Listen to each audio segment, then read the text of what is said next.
If you don't, call 312-751-1333 or visit am560david.com. Pearl Mortgage and Equal Housing Lender, Illinois Residential Mortgage License 4358, RMLA, NMLS 19186.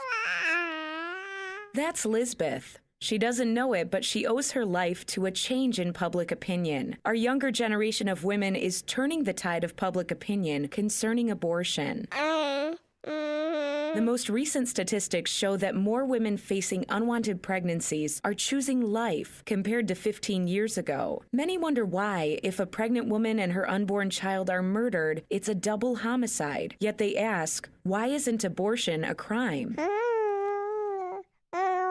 More women now value life, even if their unwanted child is to be placed for adoption, because they may feel like they can never forgive themselves of an abortion, even if the law does. Lake County Right to Life, helping young women choose courage over convenience. LCRTL.org. That's LCRTL.org. Visit Lake County Right to Life on Twitter and Facebook, or call 847-223-7022.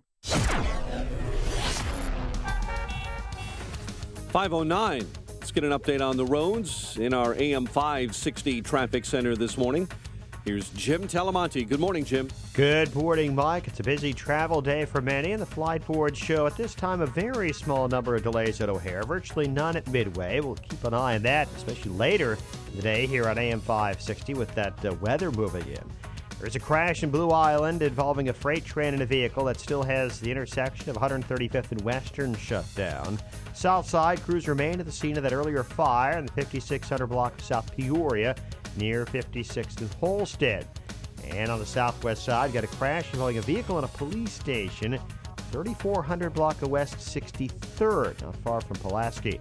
Traffic is a service of Cabela's. If your family loves the great outdoors every season, there's only one place to go for outdoor gifts this season, Cabela's Christmas Sale. Plus, hurry in Saturday for 8 a.m. doorbusters at Cabela's in Hoffman Estates. Traffic answers when you need them most. I'm Jim Talamonte on AM 560, The Answer. Chicago's Morning Answer starts next. Your official Chicagoland weather forecast from the aircomfort.com Weather Center, providing the right climate for business since 1935. Here's meteorologist Kevin Snyder. A winter weather advisory in effect from noon today until 6 a.m. Sunday. Cloudy and not as cold with a bit of snow accumulating a coating to an inch. A high today 21. Snow tonight. Accumulation of 1 to 3 inches. Low of 20. I'm Kevin Snyder on AM 560.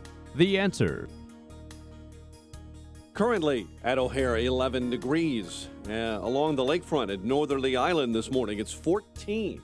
Your next news update is at 5:30. Chicago's Morning Answer with Dan and Amy starts now on AM 560, The Answer.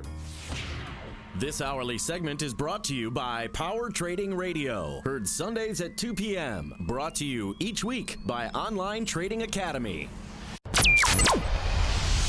This is Chicago's Morning Answer with Dan Proft and Amy Jacobson on AM 560. The Answer.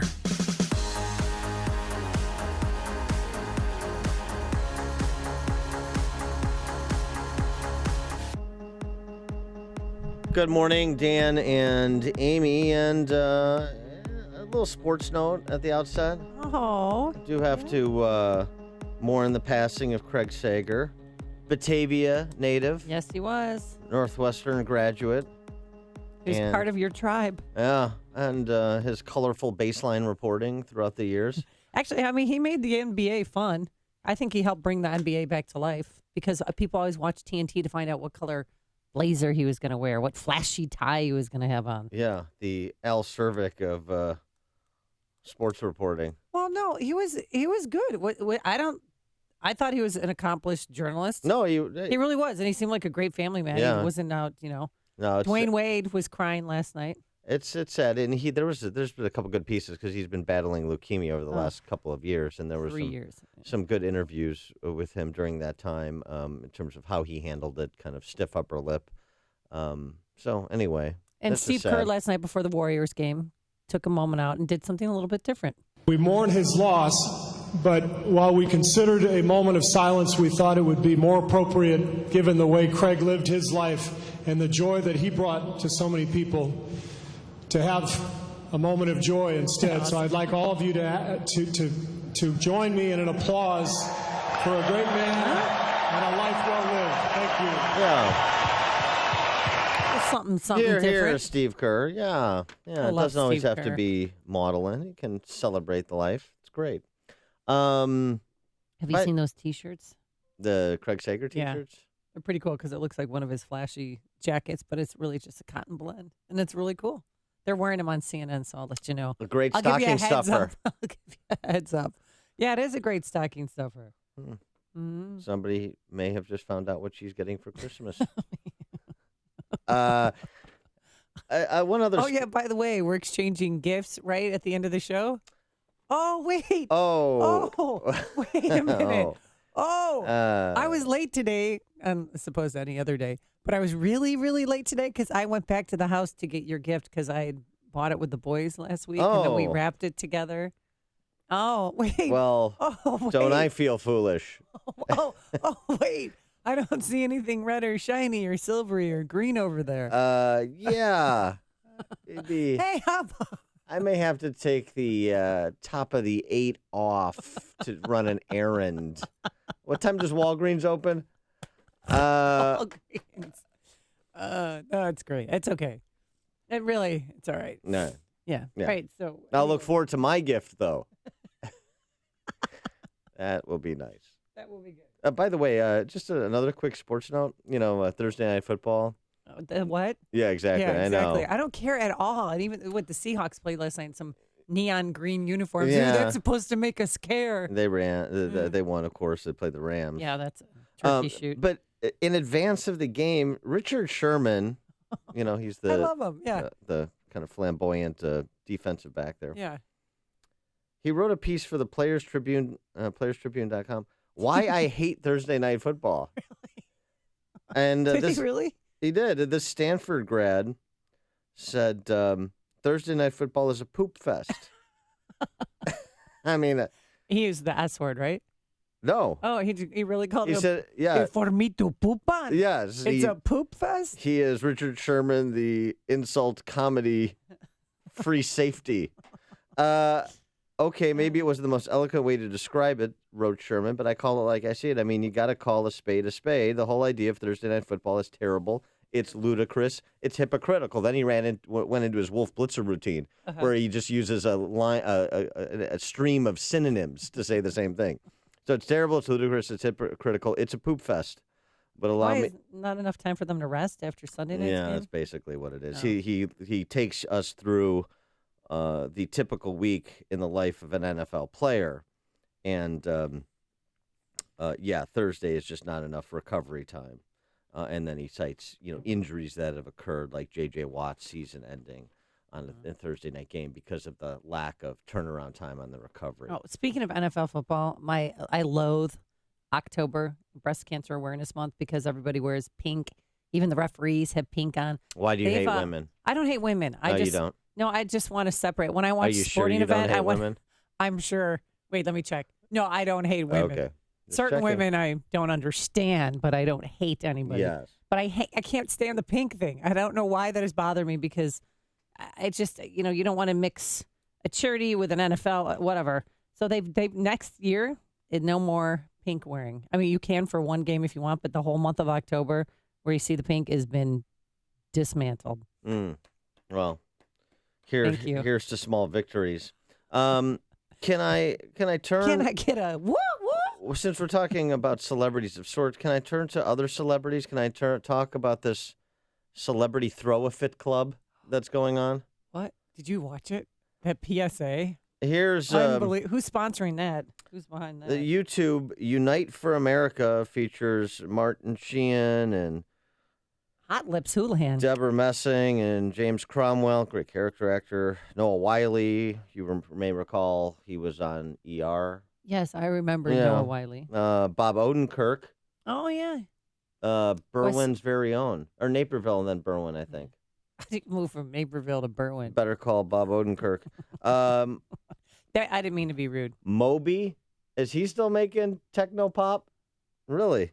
But Hot Lips Houlihan. Yeah, Loretta Swit. You know, brace yourselves when you get a load of her. It wasn't exactly the A-list, but here's what they had to say. They have a message to the electors before they convene on Monday to formally install Donald Trump as the president-elect.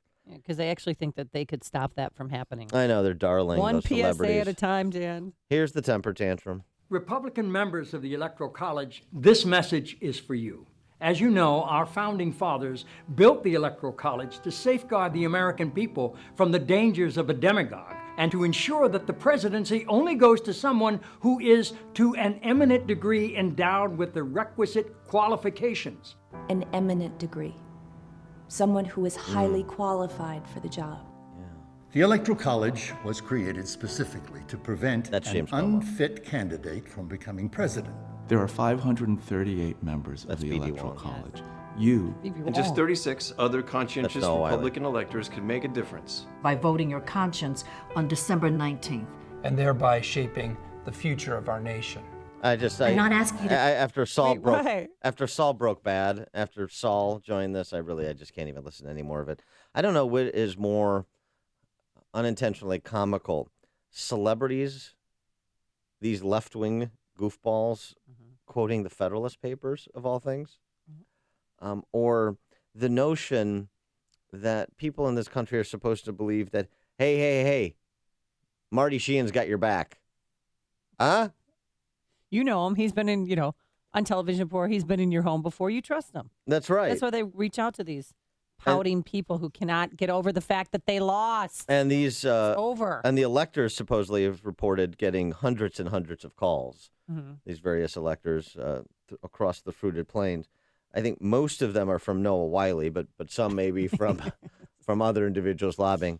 I just want to restate, we've tackled this subject earlier in the week. I guess it's being resuscitated because you had a bunch of B and C-list celebrities get together and do a YouTube video. That's not that compelling to me, but it's being talked about. Let me just reiterate so there's no confusion. There is zero chance.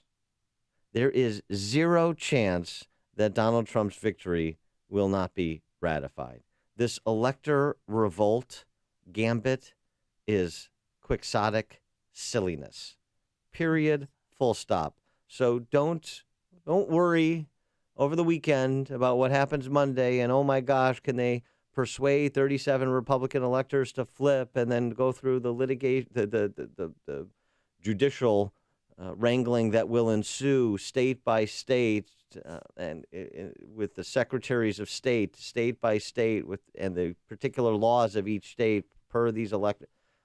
Don't worry your pretty little heads. Yeah.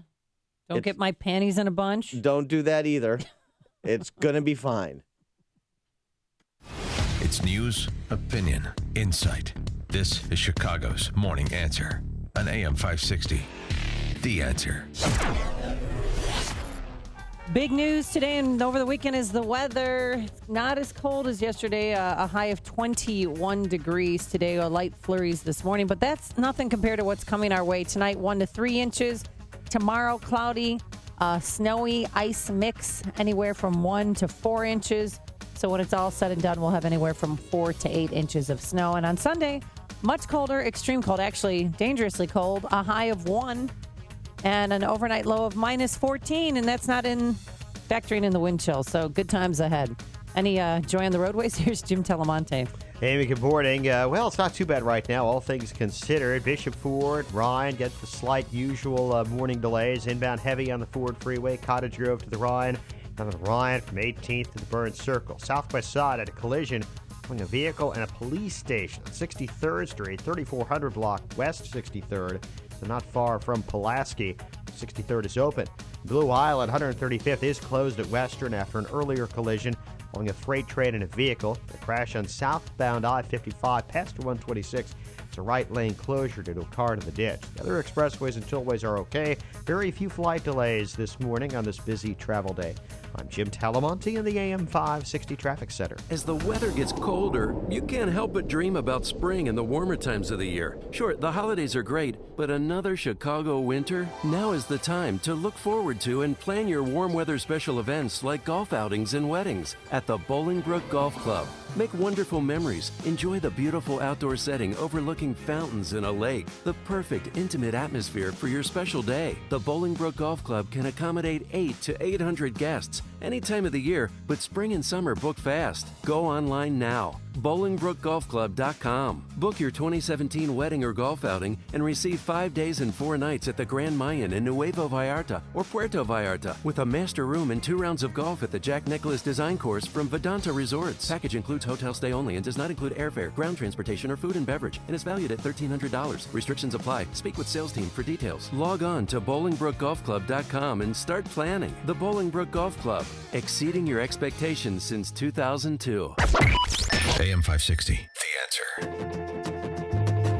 Dan and Amy, so we've got some updates on Trump administration selections, right? Monica Crowley. Yeah. Monica Crowley going over to the National Security Council where she'll be a senior director for strategic communications. So another friend of the show over at NSC.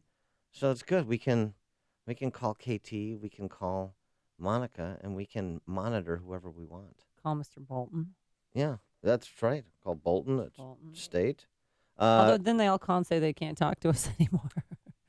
Well, yeah, I mean, just in the interim. Right? Yes, until the confirmation occurs. As we mentioned previously, Sean Spicer, a former RNC Comm director, expected to be named the White House press secretary. Well, that'll be a substantial upgrade from the last two dingbats there, the Dickensian Josh Earnest and the... He's getting a little mouthy lately, huh? The childlike Jay Carney. Oh, yeah. Yeah. He never had pants that were long enough. And he's married to Claire Shipman. Yeah. What you wanted to know. Fascinating. Here also, Steve Moore gave us a little scoop earlier this week. His friend and comrade in arms, Larry Kudlow. Oh, yeah. Larry Kudlow, for the chairman of the White House Council of Economic Advisors, not confirmed yet, but now it's being reported that Kudlow is the choice. So we had that first with our friend Steve Moore on Wednesday. Another so you got reason that. to listen. That's fun. I'm building up to the big one, the ambassadorship. No, I'm building. Israel? No, I'm building up to the bigger one. All right. David Friedman, ambassador to Israel. Yeah. David Friedman, son of Mr. Friedman. Mr. Think University of Chicago economist. Think Milton? Nobel Prize. Milton Friedman. Milton and Rose Friedman. Yes. Thanks, Mike. Donald Mike's Trump yelling through the glass. Donald Trump was free to choose David Friedman, and he did. Oh. Thank you very much. Thank you. I'm getting applause from Mike Scott. Thank you. Mike Scott, a man of letters. David Friedman, by the way, an excellent book he wrote many, many moons ago, Guide to a Radical Capitalism. Instead of worrying about the Electoral College this weekend, Amy, you and those electors, those 37 electors that the celebrities are trying to persuade, you go ahead and you read Guide to a Radical Capitalism by David Friedman. I think you'll have a new appreciation for let me him. guess, you gave me that for my Christmas present. I thought it complimented the Craig Sager T-shirt well. It's a bit of a twofer. So, no, this is a very inspired choice. I love it. I mean, any descendant of the great Uncle Milt, you're not going wrong. Well, the left is already complaining about him, saying that he has been very cruel, rhetorically speaking, to Jewish people who are Democrats, comparing them to Hitler followers. That's what I heard this morning. Not that I believe it. I'm just telling you that's what I heard on a pretty reputable radio station. That's why I like him. Yeah. Don't tell anybody. That's why. No, David Friedman is brilliant. Taken out of context. He went after Democrats. So what? Right. What does that have to do with anything? This guy is eminently qualified. He's the son of Milton and Rose Friedman. His IQ is like 400. Okay, don't look at me. Tell that reputable radio station to put their big boy pants on. Yeah. But here's the big one. You ready for this? Okay. The National Endowment for the Arts, which is a federal agency that should not exist, Yes. Who do you think Trump may be interested in tabbing for that? This is what maybe you thought would be more an aspect of the Trump elections than it's been so far. Kind of these outlier picks, friends from through the years. Omarosa. From Hollywood. Omarosa? No. Kanye. No. Oh, gosh, please. No. Shoot. No. The editor of Vogue? Anna Wintour? No. Wintour. No. Mm-mm. Rocky Balboa. Sylvester Stallone. No, he didn't. I'm not kidding. Daily Mail What? reporting that Trump has asked Stallone to be chairman for the National Endowment for the Arts. All right. Come on. What? Adrian! Really? Adrian! Is that better? You're caricaturing Sylvester Stallone's career that way. What about Throw Mama from the Train and all of his other great work? Yeah, I saw all of those. Had time to see those. Yeah. Works of accomplishments. Rambo to head NEA. Now that's a headline.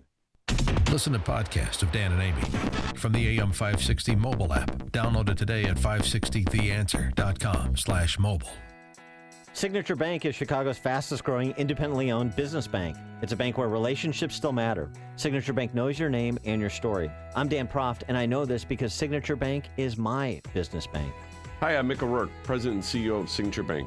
We'd like to wish you happy holidays from our Signature Bank family to your family. I'm Kevin Vestuga, co-founder of Signature Bank. There's no better place to be for the holidays than Chicago. And this is Brian Duncan, co-founder of Signature Bank. Whether it's ice skating under the lights at Millennium Park, or my favorite, visiting Candy Cane Lane in Lincolnwood to see the Noonan House with the tree magically rising through the roof. Or attending the annual tree lighting in downtown Downers Grove. we wish you the very best this holiday season from Signature Bank, Chicago's business bank. Signature Bank is looking for their next success story. Learn more about turning your business vision into reality. Visit signature-bank.com. Signature Bank, helping local businesses succeed. Member FDIC, Equal Housing Lender. Our producer, Keith Conrad, has corrected me. I misspoke. Throw Mama from the Train, of course, was Danny DeVito, who's a body double for Sylvester Stallone. But I was thinking of Stop or My Mom Will Shoot, Sylvester Stallone and Estelle Getty. And of course you were. What a great combination those two were. Duly noted. Thank you for clarifying that. Did you used to watch the Golden Girls? Before you became one? Yeah. Andrew Cole, baby. I understand Mike Scott used to have a little bit of a thing for Rue McClanahan. I did. Yeah. Yes, I did. cotton candy. And I like B. Arthur. You know, everybody's got their thing. The website is upstream-ideas.com, where we'll go over my past crushes. We'll also podcast our Sunday program, Illinois Rising, which focuses on state politics and policy. Long-form interviews with opinion leaders and policymakers, both local and national, commentary, man-on-the-street interviews. It's all at upstream-ideas.com. And coming up on Chicago's Morning Answer. What is coming up on Chicago's Morning Answer? Wouldn't you like to know? We'll I do want to know. give the real scoop on the fake news. But first, let's go into the newsroom. Here's Mike Scott. President Obama holding a press conference this afternoon at the White House, likely his last press conference of the year before leaving on his annual family vacation in Hawaii. Police in Washington state say a standoff is over, a gunman in custody, following the shooting of a police officer responding to a call in the town of Mount Vernon, north of Seattle. Founder of WikiLeaks denying Russia was behind emails hacked from the Clinton campaign, Julian Assange, made that claim last night on Fox News. Is not the Russian government. That contradicts the office of the director of the National Intelligence, which concluded that the Russian government directed the email hack. Secretary of State John Kerry speaking out, condemning the attacks on civilians in Aleppo, Syria. There is absolutely no justification whatsoever for the indiscriminate and savage brutality against civilians shown by the regime. Speaking at the State Department, John Kerry says a more durable, long-term ceasefire deal must be achieved. It's raining hard in parts of parched Southern California. Storm that drenched the soggy north is headed south, prompting flash flood watches, but we're also watching for stripped hillsides, which don't have a lot of mountain vegetation on anymore, turning into mudslides. President Barack Obama signs a disaster declaration for Sevier County, Tennessee, where fast-spreading wildfires killed 14. The same jury that convicted Dylan Roof of hate crimes for killing 9 black worshipers at a South Carolina church returned January 3rd to decide Roof's sentence, life in prison or a death sentence for the June 2015 church massacre. Star Wars fans excited over another installment of the hit sci-fi series Rogue One. Star Wars story opened in theaters nationwide Thursday night. The latest in the Star Wars canon, or lack of canon, is expected to make over $300 million in the first 5 days. Winter weather likely to cause headaches in and around Chicagoland this afternoon when a winter weather advisory goes into effect. A dozen or more without a home following a house fire on Chicago's south side near 56th and Peoria. And a father and daughter are recovering after their home exploded and caught fire in Homer Glen. Chicago sports last night, Blackhawks winners over the Islanders, 5-4, while the Bucks beat the Bulls 108-97. The news service of Cabela's. If your family loves the great outdoors every season, there's only one place to go for outdoor gifts this season. Cabela's Christmas sale. Plus, hurry in Saturday for 8 a.m. doorbusters at Cabela's Hoffman Estates. 5:34 and a check of traffic and weather on the way next on AM 560. For me, it never has been about Trump. The Joe Walsh Show. For me, it's about the ideas, it's about the issues, it's about the movement. Go ahead and cut whatever deal you want, but when it comes to people in this country illegally, you ran your campaign, sir, on that issue. You can't walk that back. The Joe Walsh Show. Weeknights starting at 5. Right after Sean Hannity at 2 on AM 560. The Answer. If you're fortunate enough to have an IRA, 401k, or other qualified plan, you also have a tax problem. For example, a $1 million IRA is really worth as little as $600,000 after taxes. Do you really want to give $400,000 or more of your hard-earned retirement savings to the IRS? Most investors and even financial advisors have no idea that a tax-free, market risk-free solution approved by the federal government has been available for more than 15 years. Known as an IRA reboot, it provides tax-free lifetime income and a death benefit for beneficiaries. It can even be used to cover college costs or provide long-term care, all without risk from market losses. And unlike an IRA or 401k, there are no limitations on the amount you can contribute. For your free illustration and financial analysis, a $399 value, call Kelly Financial Services at 708-576-8999. That's 708-576-8999 today.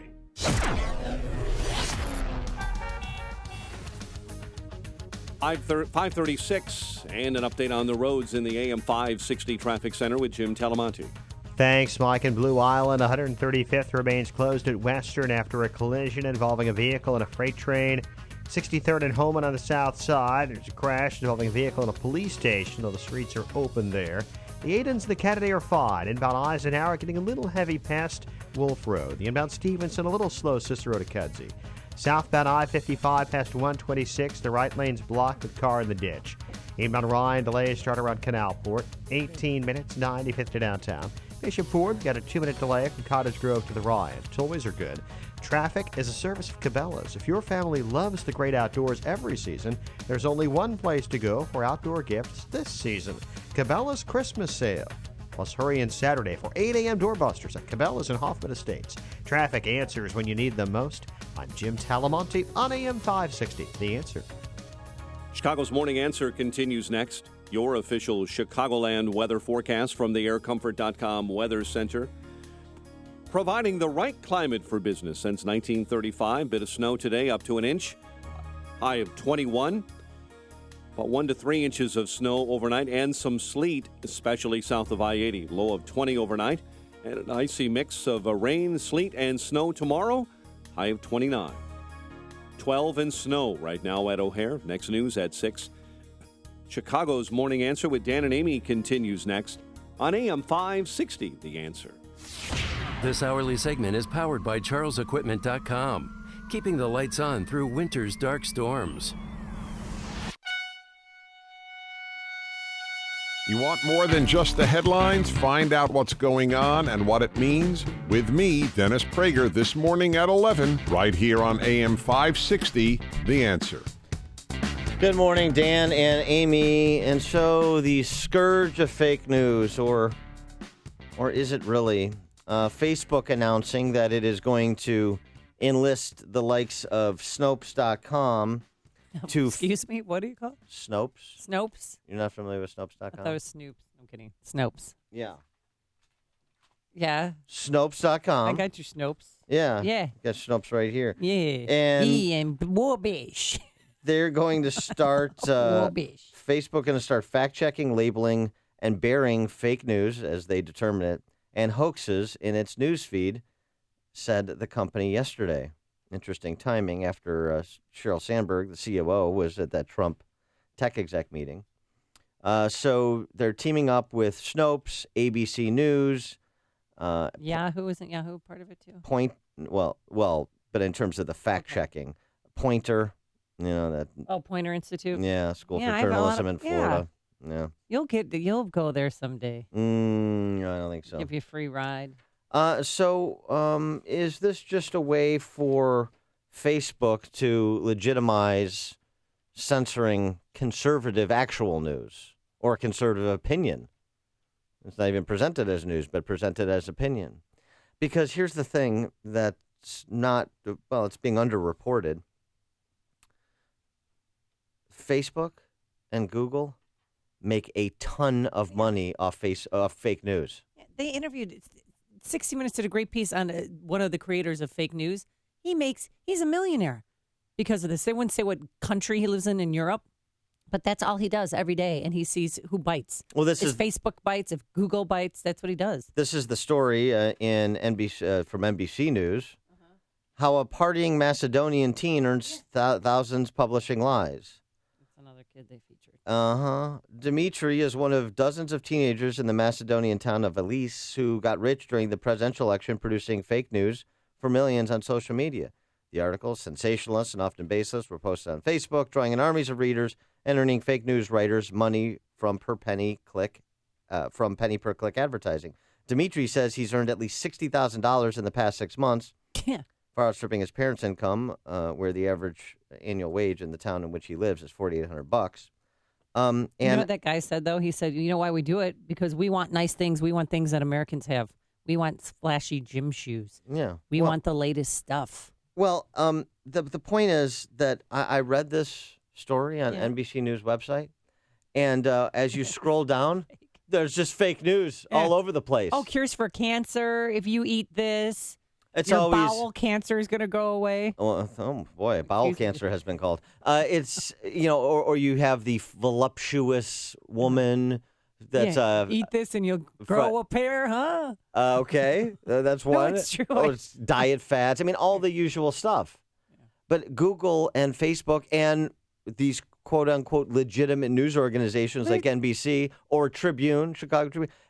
New York Times, New York Post, they all have it. In the last couple of years, this has become ubiquitous. The fake news advertisements and banners that run, on every which side of your screen when you're reading news. So it's a good one. It's fascinating. 10 most difficult dogs to raise. I'm looking at one right now. John Boy Walton was handsome in the 70s. Take a look what he looks like today. Yeah, they do all those. And then you never see what they look like because they don't put their picture up. So, fake news, is that a real problem? 312-642-5600, turnkey.pro answer line, 646-36DA, turnkey.pro text line. Or, as I said, is this just a predicate for Facebook and Google to give short shrift to conservative viewpoints? So you're afraid that if they get rid of fake news, then we won't hear real news from conservatives? No, I'm not. It's not about getting. The question is, what are they really doing? I don't accept the premise that they're getting rid of fake news. They make too much money from it. So what I'm saying is this is a smokescreen for what they're actually doing. And by the way, Snopes.com, which is kind of does the fact checking on so many internet memes and urban myths that circulate online. They haven't always been right either. Snopes seems to lean left. For example, a Daily Caller pointed out in July, Daily Caller caught Snopes lying about the lack of visible American flags at the first day of the Democrat National Convention, claiming an image from the second day of the convention was actually from the first day in an attempt to debunk the factual story that the Daily Caller did. And then you start to get, if Snopes says the Daily Caller did a false story, then now Daily Caller is going to be tabbed as a fake news organization. Or they're going to have to take the post down, the story down. Well, it's not about taking it down. It's about how it's treated by Facebook and Google. It's about what Facebook and Google are doing in terms of access.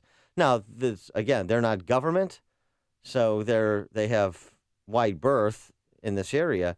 But the question is, do we understand what their actual intent is, and is it different from their stated intent? That's and I'm fascinated the issue. with these independent journalist team that are gonna be the ones that are gonna have to look for attribution. They're sitting at home. There's a team of them, and that's what they're gonna do all day and all night. And this raises additional concern, and we've had this discussion before. But the independent journalist, this is a unicorn. There's no such thing. It's an oxymoron. Well, there's just no such thing. We're going to have people who are objective. There's no such thing as objective. There is, I come to the table and I present a story that is corroborated, but it starts from a point of view. I mean, there's an angle of incidence. There's a question that you're asking and then seeking to answer with every story that's done. And that's fine. We just need to strip away this idea that people's personal views don't influence how they process information and how they report information. That's all. So when they start saying they've got these superhuman beings who are objective and above the fray and beyond reproach and have no opinions and bring none of their life experience or personal views to they're lying. I just love it. This morning, Facebook has a step-by-step guide on how to spot fake news. And this is great. If you see an article and you don't read it, don't send it on to another friend. Read it first. Oh, thank you, Facebook.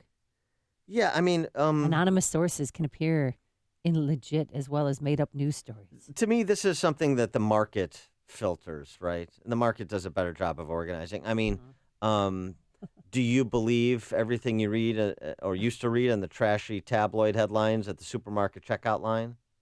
That aliens were coming? That they're abducting Oprah every 2 weeks? No, I don't believe that. So if you choose to, want to entertain yourself with that silly content that you get in the Sun or the Inquirer or whatever those are that exist today, then fine, whatever. 312-642-5600 is our turnkey.pro answer line. Yeah, something that's interesting. Matt Iglesias, writing in Vox.com, he's liberal, writes yesterday, fake news is a convenient scapegoat, but the 2016 problem was the real news. For Clinton and her closest allies and supporters, writes Iglesias, fake news makes a convenient boogeyman because it paints her essentially as a victim of circumstances beyond her control. This is a good point. Whatever one makes of the media coverage of her email server and the continued operations of the Clinton Foundation, those are both things that she really did do, and that if she could go back in time, she almost certainly would have handled differently. Just for example, now he's critical of the Trump coverage as well, but yeah, it's the issues that were central to the presidential campaign were real issues, were real things that were said and done by the two candidates, right? But then and by the incumbent president. But then you had some fake news that the Pope had endorsed Donald Trump for president. That was a big. And then the Washington, D.C. pizzeria with the front for a child sex abuse ring. Well, that was post. Right. But George Soros, that he's going to bring down the U.S. by funding black hate groups. Those are just a few of the fake stories. But the one that Pope has endorsed Donald Trump, did you fall for that one? No. Because a lot of people fell for that one.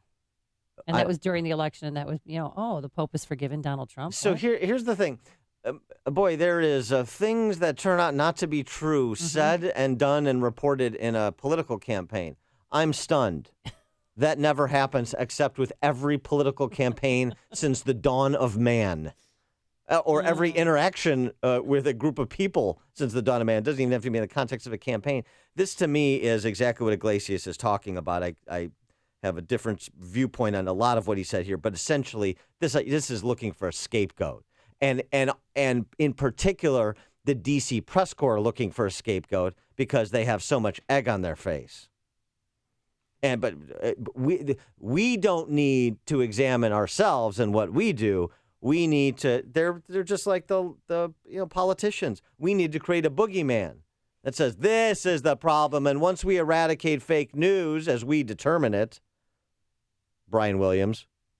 Once we eradicate... Hey, he almost lost his life. Once we eradicate fake news... Covering his story, man.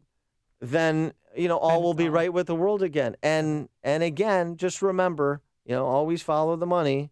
And there's money to be made, and a lot of money being made online by these D.C. press corps outlets, as well as Google and Facebook from all of this. You think it's going to go away? No. I think this is a predicate to start to control opinion by controlling the flow of substantive content with which the powers that be at these institutions disagree. Let's go to Steve in Streeterville. You're on Chicago's Morning Answer. Hey, listen to your show. Great show, as always. Thank you. Two things. I'm not sure how to do this, but what you said about intention and no objectivity, that is the real news. And I'm not sure how you can say this all the time, but that should be talked about all the time. That there is no objectivity. Yeah. And we should always ask the question about intention, because politicians and media have all kinds of intentions that go always unchecked or always unquestioned. They're objective, they're good, they're morally superior, but it's a bunch of bull. There's no question, Steve. It's absolutely right. Thanks for the call. I mean, let me just give an example. Yeah. The Chicago press corps weeping at Grant Park when President Obama was elected. I was there. I saw about 4 or 5 journalists wiping their eyes, visibly shaken that President Obama was the first African-American president of the United States. Objective. And then fast forward. I just saw it. No, I know, but that's my point. Yeah. You're confirming my point. And then in 2016, the Chicago Tribune newsroom, I know for a fact, weeping, not joyous weeping. Right.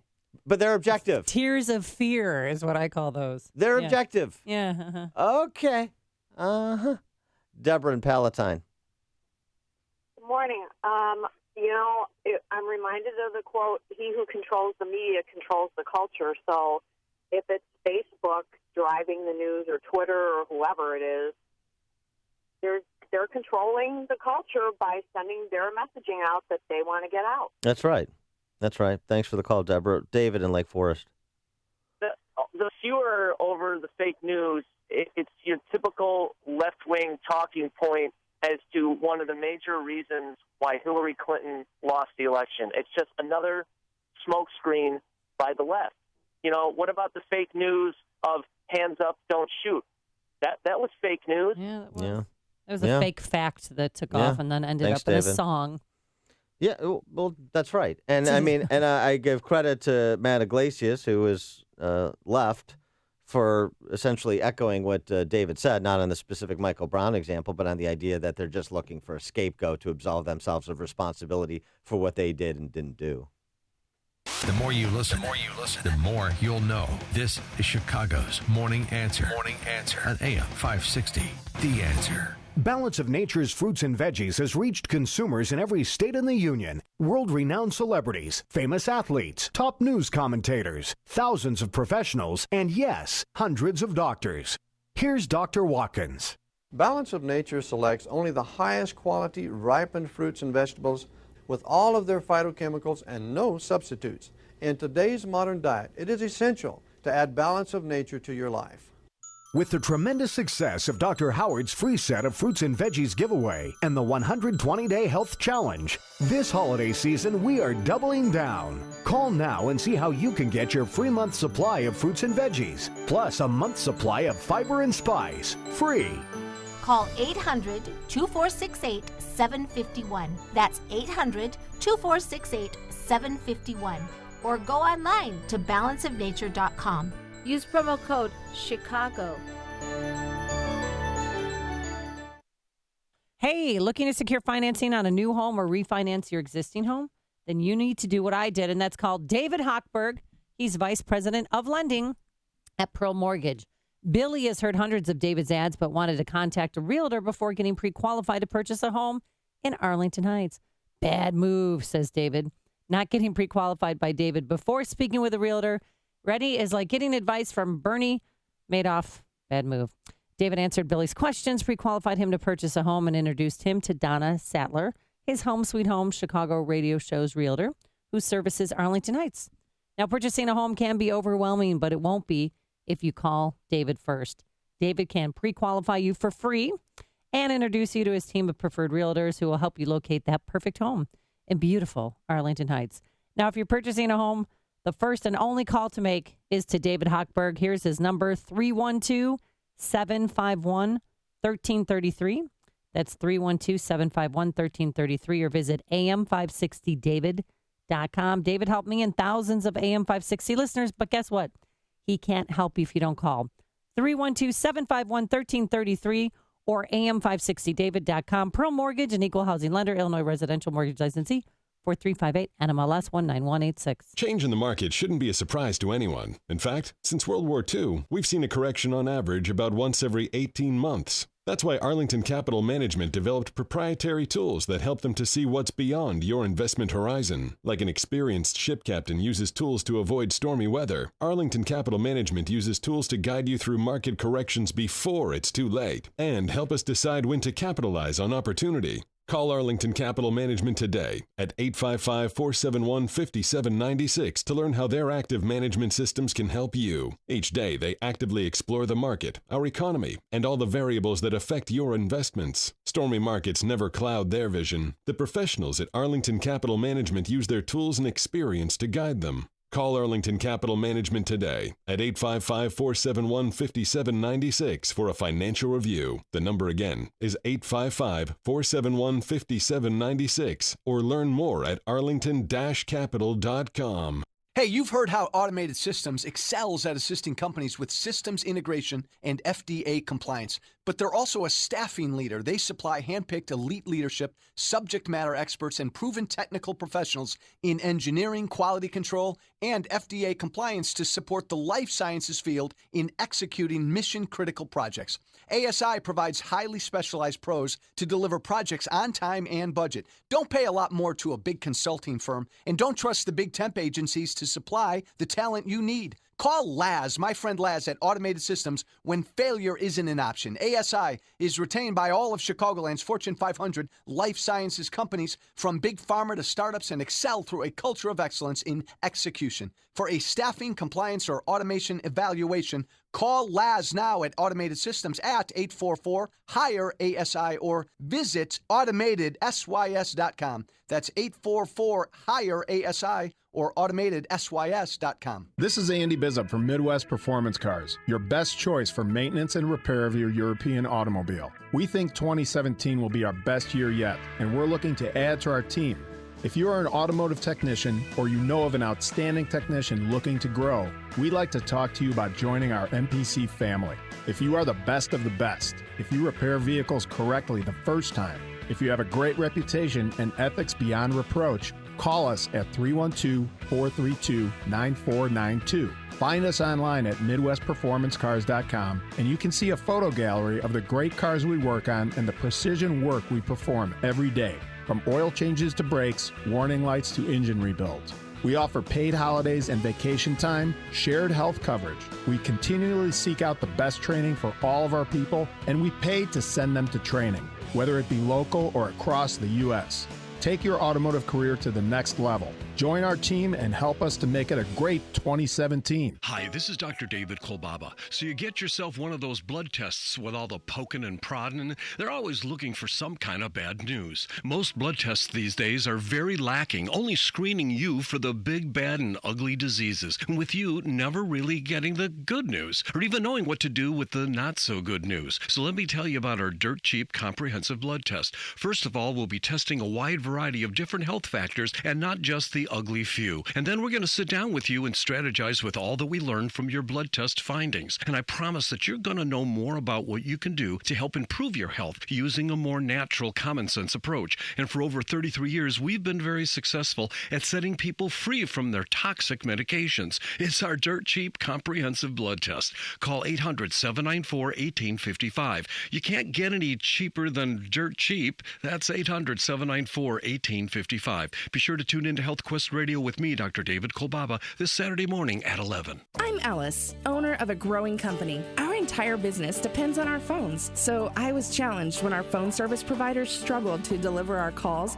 Missed calls means lost revenue. I heard Innovative Networks helped AM 560, so I called. They provided an innovative solution that reinforced our phone infrastructure and enhanced call flow. I truly appreciate how comprehensive, diligent, and cost-effective Innovative Networks was in providing us a solution that scales as my business expands. They even replaced our outdated phone system and provided hands-on training to maximize our capabilities. Amazingly, it cost us nothing. I'm saving money and more focused on growing my business. I'm thrilled with Innovative Networks. Follow Alice's lead and call Innovative Networks at 312-889-9090. They're A-plus rated by the Better Business Bureau. Call 312-889-9090 or visit go4inet.com. Are you happy with your carrier? 12 degrees with light snow showers, and the winter weather continues today with a cloudy and not as cold condition. WIND Chicago News Time, 6. Fox News Radio. I'm Dave Anthony. President-elect Trump still critical of all the allegations of Russian election interference to help him get elected. He's just tweeted, are we talking about the same cyber attack where it was revealed the head of the DNC illegally gave Hillary Clinton questions to the debate? Well, last night, the president-elect thanked his voters in Hershey, Pennsylvania, and took a shot at White House Press Secretary Josh Earnest. He is so bad, the way he delivers a message. He can deliver a positive message, and it sounds bad. This after Earnest said the president-elect knew Russia was helping him, and all this will no doubt be a big topic when President Obama holds a year-end news conference later today. Fox's John Decker live at the White House. In an interview on NPR, the president made a veiled threat against the Russian government over its alleged effort to impact the November presidential election. When any foreign government tries to impact the integrity of our elections, that we need to take action, and we will, at a time and place of our own choosing. Meanwhile, the Wall Street Journal reports that Russian hackers tried to penetrate the computer networks of the Republican National Committee using the same techniques that allowed them to hack into the DNC. Russia has denied the allegations, saying the U.S. should show proof or shut up. Dave? And John, they got the guy in Washington State who police say shot a Mount Vernon officer in the head last night. We have our primary suspect who we know that was the person doing the shooting, according to our folks at the scene. Washington State Patrol Sergeant Keith Leary, the gunman, had been barricaded in a house until early this morning. The officer is stable after surgery. 2 others were also taken into custody. It's now declared safe to drink the water in some parts of Corpus Christi, Texas. The rest of the city still told to avoid the tap after a leak blamed on an asphalt company. Someone was careless when they were injecting chemicals. And Corpus Christi spokeswoman Kim Womack says one of those chemicals got into the water system. An anonymous donor has given 27,000 cases of bottled water. Fox News Radio, fair and balanced. Light snow showers, 12 degrees above, 6:02 on AM 560. The Answer. Good morning. I'm Mike Scott. Winter weather will cause more than a few headaches around Chicagoland over the weekend.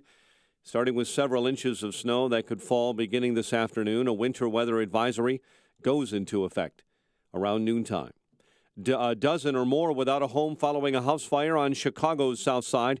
It happened inside a 2-story brick building near 56th and Peoria. No one hurt, but 6 adults and at least 6 children were forced to leave that home. A father and daughter recovering after their house exploded and caught fire in southwest suburban Homer Glen. Explosion happened yesterday near 143rd and Parker Road. Federal jury awards a former Chicago street gang member $22 million after he claimed 2 city police officers framed him for a 1984 double murder. The jury's civil award was announced yesterday after a 2.5-day deliberation.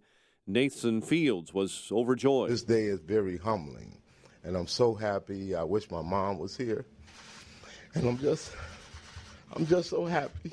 I'm so happy. It's former death row inmate Nathan Fields, a one-time El Rucan member who was released in 2003 and acquitted in a 2009 retrial. Illinois suspending a Chicago psychiatrist's license for over-prescribing narcotics and sexual contact with patients. Regulators pulled the license of Dr. Joseph Pasek. The order says Pasek engaged in sexual contact with mentally ill patients to whom then prescribed opioid painkillers and other drugs.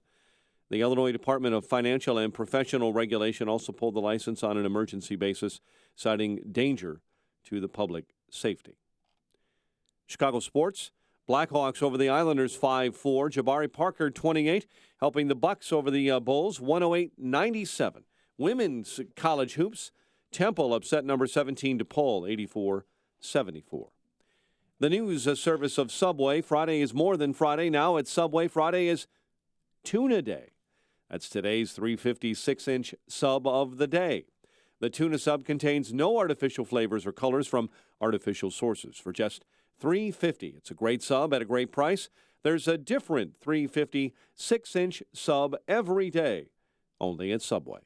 A check of traffic and weather on the way next on AM 560. Sean Hannity believes we need to build a cyber wall. I've been saying that we need to fix cybersecurity. We need to beef it up. Well, Obama's known about this for the entire presidency of his. And what has he done to fix it? The only thing he's done is now speak out, 5 weeks after the election? Because it may advance a narrative to delegitimize Donald Trump? The Sean Hannity Show. Afternoons at 2, right before Joe Walsh at 5 on AM 560. The Answer. Offer not valid in all states or where prohibited by law. See website for details. Need some extra cash today? Do you have bad credit or maxed out credit cards? If so, turn your radio up. 35cash.com is one of the nation's largest personal loan networks with over 50 different lenders. Now you can get a personal loan for up to $5,000 with any type of credit discreetly from your computer or smartphone and with no paperwork to send in. That's right, no paperwork whatsoever. Your cash will hit your bank account as soon as tomorrow, as our lenders have millions of dollars to lend regardless of your credit history. Visit 35cash.com and you can have up to $5,000 in no time. Just have a checking account and a regular source of income, and you can get the loan you need now, regardless of your credit. Go to 35cash.com from your smartphone or computer to get the cash you need. Visit 35cash.com. Type www.35cash.com directly into the address bar. That's 35cash.com. 35cash.com. 6:06. Let's get an update on the roads in our AM 560 traffic center with Jim Talamonte. Thanks, Mike. On the inbound Kennedy, it's just a little bit congested out of the River Road toll. Otherwise, the Kennedy's good. Edens is fine. Inbound Eisenhower, slow 17th to Harlem. 32 minutes, Thorndale to the post office, outbound 29. Inbound Stevenson has a 3 or 4 minute delay central to Kedzie. Inbound Ryan delays start at Stevenson. Travel time from 95th to downtown is 20 minutes. I-57, Bishop Ford, both pretty light. Lakeshore Drive northbound, stop and go Balbo to Jackson with a stall in the right lane. Blue Island, still the closure of 135th at Western after an overnight collision. Traffic at the service of Staples. Staples can take care of all of your personal and business holiday shipping in store with UPS 7 days a week with all the packing supplies you need at great prices. Plus, from now until December 24th, get 10% off UPS shipping services. See an associate for details. Staples, make more happen. Traffic answers when you need them most. I'm Jim Talamonte on AM 560, The Answer. Chicago's Morning Answer continues next. Your official Chicagoland weather forecast from the AirComfort.com Weather Center, providing the right climate for business since 1935. Here's our meteorologist, Kevin Snyder. Winter weather advisory in effect from noon today until 6 a.m. Sunday. Bit of snow accumulating a coating to an inch with a high today 21. Periods of evening snow accumulating an additional 1 to 3 inches with a little snow and sleet. Late tonight, wind gusts up to 30 miles per hour. Low tonight of 20. I'm Kevin Snyder on AM 560, The Answer. 11 at O'Hare, 13 along the lakefront. Your next news update, 6:30. Chicago's Morning Answer with Dan and Amy continues next on AM 560, The Answer. This hourly segment is brought to you by Fox River Periodontics, Chicagoland specialist with dental implants. To get your smile back, visit implantsforme.com. Good morning. Welcome to your Friday morning briefing. Here's what you need to know to start your day. It's just a fact, you all have it on tape, that the Republican nominee for president was encouraging Russia to hack his opponent. You know, having the right press secretary is so important because he is so bad. He could say, ladies and gentlemen, today we have totally defeated ISIS, and it wouldn't sound good, okay? Unfortunately, we didn't see the sort of technical interference that I know people had concerns about also in terms of voting machines and the like. So when Donald Trump says the Russians did not hack Mrs. Clinton, he's right. Somebody leaked from Mrs. Clinton's emails, but nobody went in there and altered her operational systems, which is what hacking does. This is Chicago's Morning Answer with Dan Proft and Amy Jacobson on AM 560, The Answer.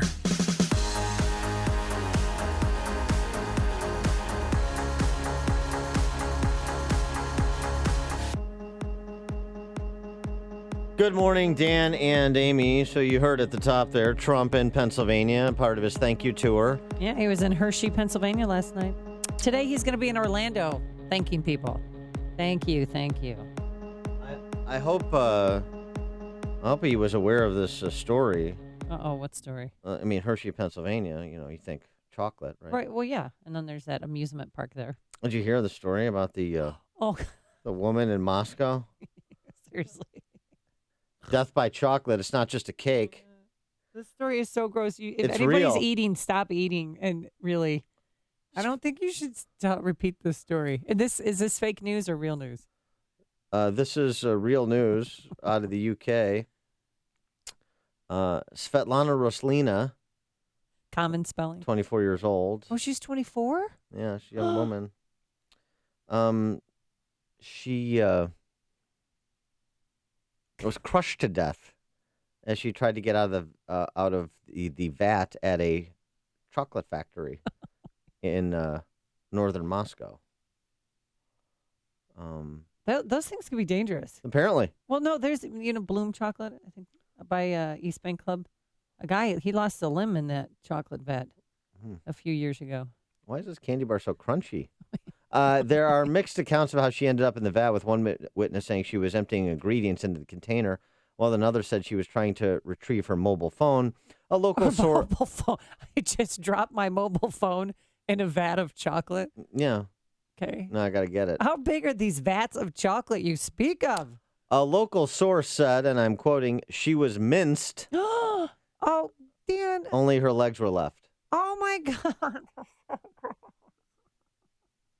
So, I just wanted to take note of how dangerous chocolate dangerous. making can be. Since Trump was in Hershey, I hope Secret Service had properly vetted that. So anyway, he was in Hershey, Pennsylvania, and thank you tour, and he's responding to the Obama administration's and the left's continued accusations that he and Putin conspired to hack Hillary Clinton's emails. Yeah, they collaborated behind the scenes to have Hillary's emails hacked so that Donald Trump would win the election, don't you know? Yeah. That's the narrative they're going with today. It's interesting. None of that turns out to be true. Andrew Napolitano, Judge Napolitano, was on Fox and Friends yesterday, and he talked a little bit about that CIA report and the discrepancy between the CIA's interpretation of what they understand to be true and the FBI's. Here's Judge Napolitano. Look, there's one spy agency, the NSA. It produces the raw data. The FBI looks at it, interprets it one way. The CIA looks at it, interprets it another way. The CIA may have a desire to make Mrs. Clinton look good or Donald Trump look bad. Wait, politics? They're right. Their boss is a Barack Obama appointee. The FBI may have a desire to say, there's just not enough evidence here for us to point a finger at Moscow. Joe, yes. And we have talked with experts in the arena all week about the politicization of the CIA. No agency's immune. Senator Ron Johnson said that. American Enterprise Institute's Michael Rubin, a former Pentagon official, said that. And he then Napolitano goes on to also offer a response to the hacking versus leaking, because that is that's the with respect to the emails. That's the difference. So when Donald Trump says the Russians did not hack Mrs. Clinton, he's right. Somebody leaked from Mrs. Clinton's emails, but nobody went in there and altered her operational systems, which is what hacking does. If you want to change the outcome of an election, are you going to alter the candidates' operating systems, or are you going to alter the systems of the people who register the voters and count the votes? So she has no one to blame but herself, because it was just leaked. Her emails were leaked. She should have been blaming herself for a long time, from the minute she decided to use the homebrew server.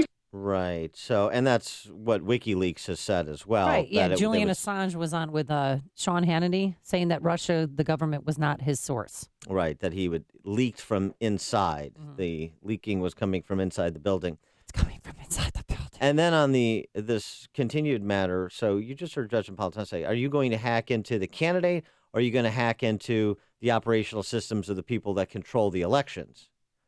Right? You ask that question. Of course, you would do the latter if you're trying to rig it. You'd try to hack into the voting machines, the tabulation protocols and operating systems, right? Right. Well, it's interesting because Loretta Lynch, the outgoing attorney general, maybe she's trying to stay. I don't know, because this is a rather stark disclosure from Loretta Lynch.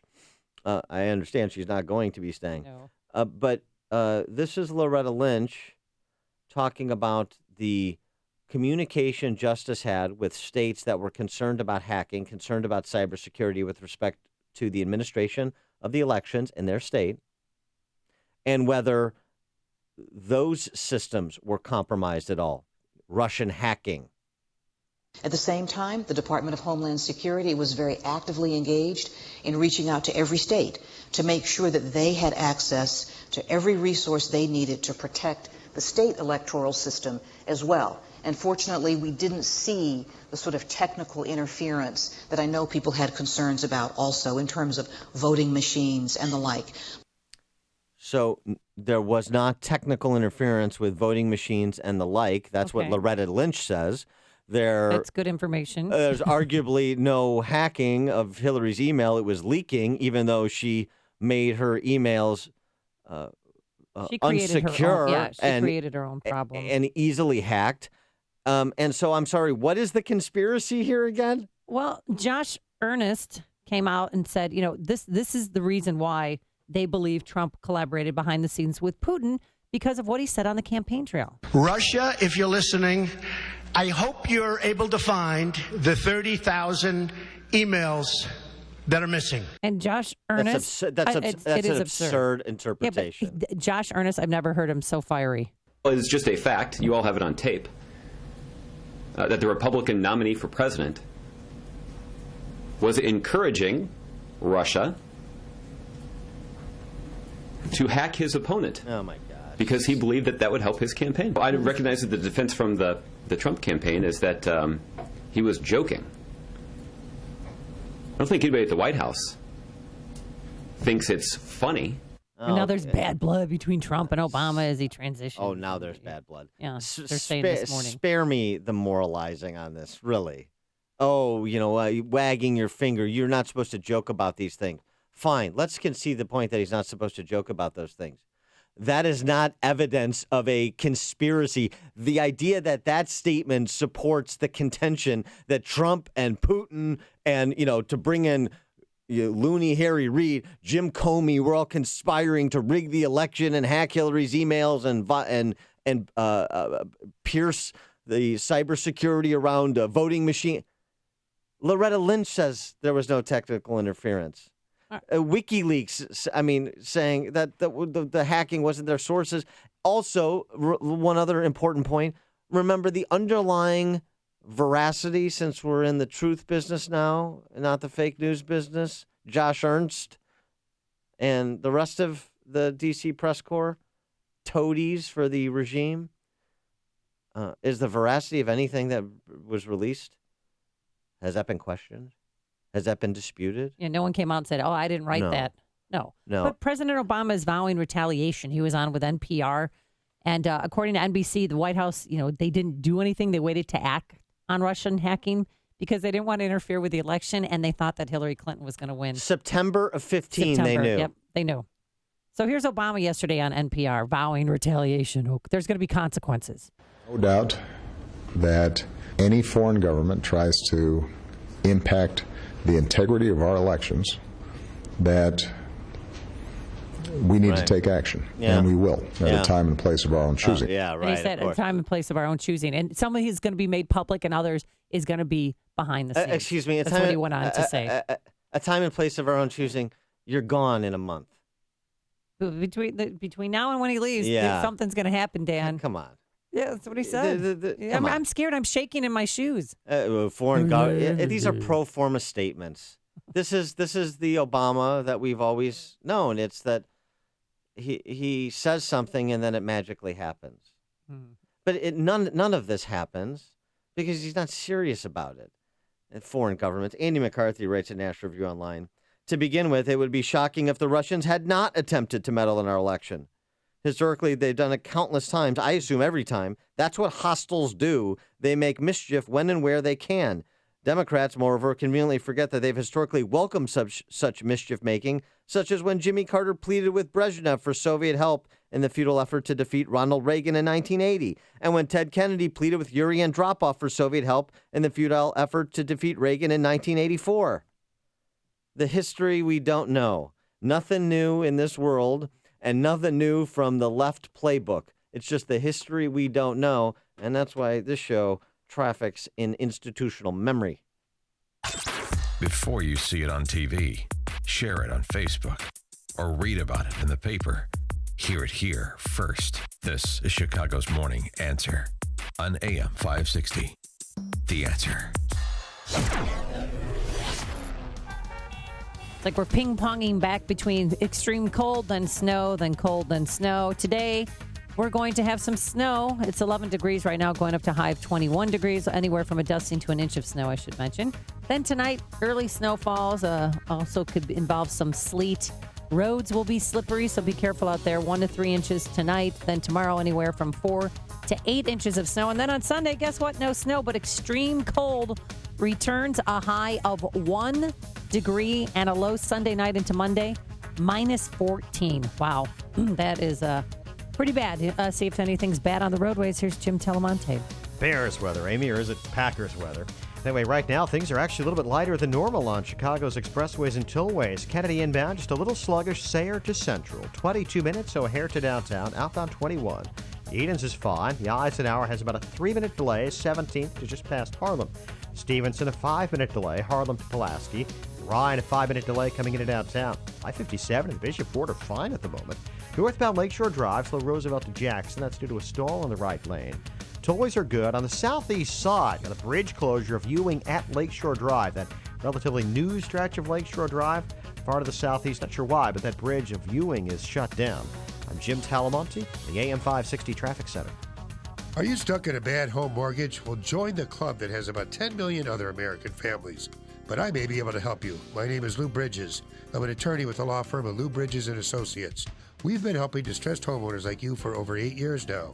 Give us a call. We provide free consultations. I guarantee you it will not be a sales pitch. We will give you our honest legal analysis, counsel, recommendations, and advice regarding your options. We are experts in doing loan modifications successfully. We know the regs. We understand the process. Most importantly, we don't take no for an answer. We fight. We are prepared, and we win. We save houses. We make houses affordable. So if you want to keep your house affordable, contact us. Go to bridgeslaw.net or call 224-513-1231. That's 224-513-1231. 513-1231. Remember, people, never give up the land. Fight for truth and justice. You do that, I guarantee you'll never be alone in this country. And you'll never be alone if you order a Pajamagram, because right now they're introducing their Micro Velvet, which was created by the Pajamagram experts at Pajamagram and is found only in their Tempting Touch PJs. Yes, that's the name of the pajamas, Tempting Touch. Tempting Touch PJs are simply the softest and most luxurious pajamas ever imagined. They're addictively soft. Dan, they beg to be touched. So go to pajamagram.com and get your wife, girlfriend, third wife, second wife, whatever, number 5. Get her the blissful comfort you know she deserves. It's a higher level of soft, softer than her sweetest dreams and yours. So they're tempting to wear and tempting to touch, so do it today. And when she's happy, you'll be happy too. A holiday gift has never felt this tempting. You don't even have to wrap, because every Pajamagram includes free gift packaging, Christmas delivery guaranteed. So visit pajamagram.com, or call 1-800-GIVE-PJs. Highland Park Ford Lincoln's in the house. Here's Alan Marty. For 30 years, we've been making people happy with incredible deals and service. We're the best Ford Lincoln dealers in town. Because making people happy makes us happy. No doubt. This is one happy place. Heck, we just break into dance all the time. We don't break into dance at the dealership. Sure we do. No, we really don't. We could. Come on, Marty, dance with me. The Highland Park Ford Lincoln Superstore. Call 1-800-984-9000 or go to alanmarty.com. Admit it. Okay, you're a lovely dancer. Thank you. This is Alan Marty. Deal with us. Life is about people. At Advanced Screenings, audiences are calling Collateral Beauty beautiful, emotional, uplifting, life-changing. Collateral Beauty is a movie that touches the heart and soul. Every single human being on Earth, we are here to connect. Just make sure you notice the collateral beauty. Collateral Beauty. Rated PG-13. Some material may be inappropriate for children under 13. Now playing. AM 560. The Answer.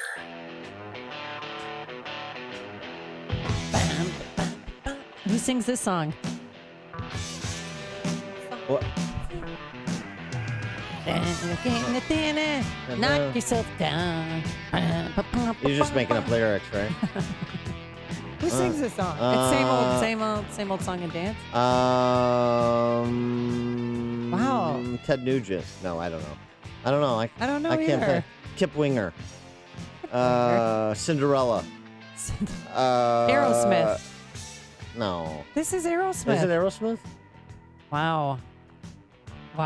Dan has been stymied. I'm not for much the of an first Aerosmith time. fan, I got to say, especially their old stuff.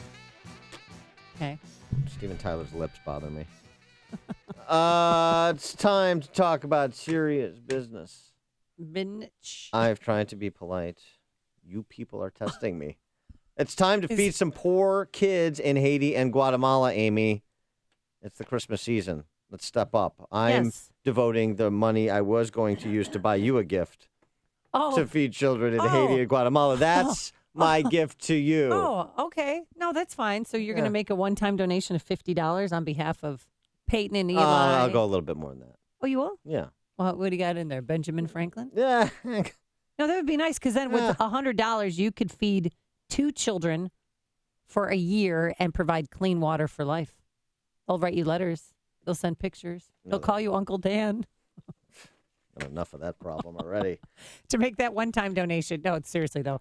It takes just a few minutes. Operators are standing by. Dial 855-880-3663. That's 3663, which spells out food. Or if you have a cell phone, which I know you do, pound 250 on your phone and say the word food when prompted. So we're partnering with this organization, Food for the Poor, 35-year-old philanthropic organization. 95% of the money they raise, 95 cents of every dollar, goes directly to help the children and families in need in Haiti and Guatemala, 2 of the poorest countries in the Western Hemisphere. Haiti does not have the capacity to produce food indigenously that it needs to feed its population. So it requires outside support from generous countries like America to make sure people don't literally starve to death.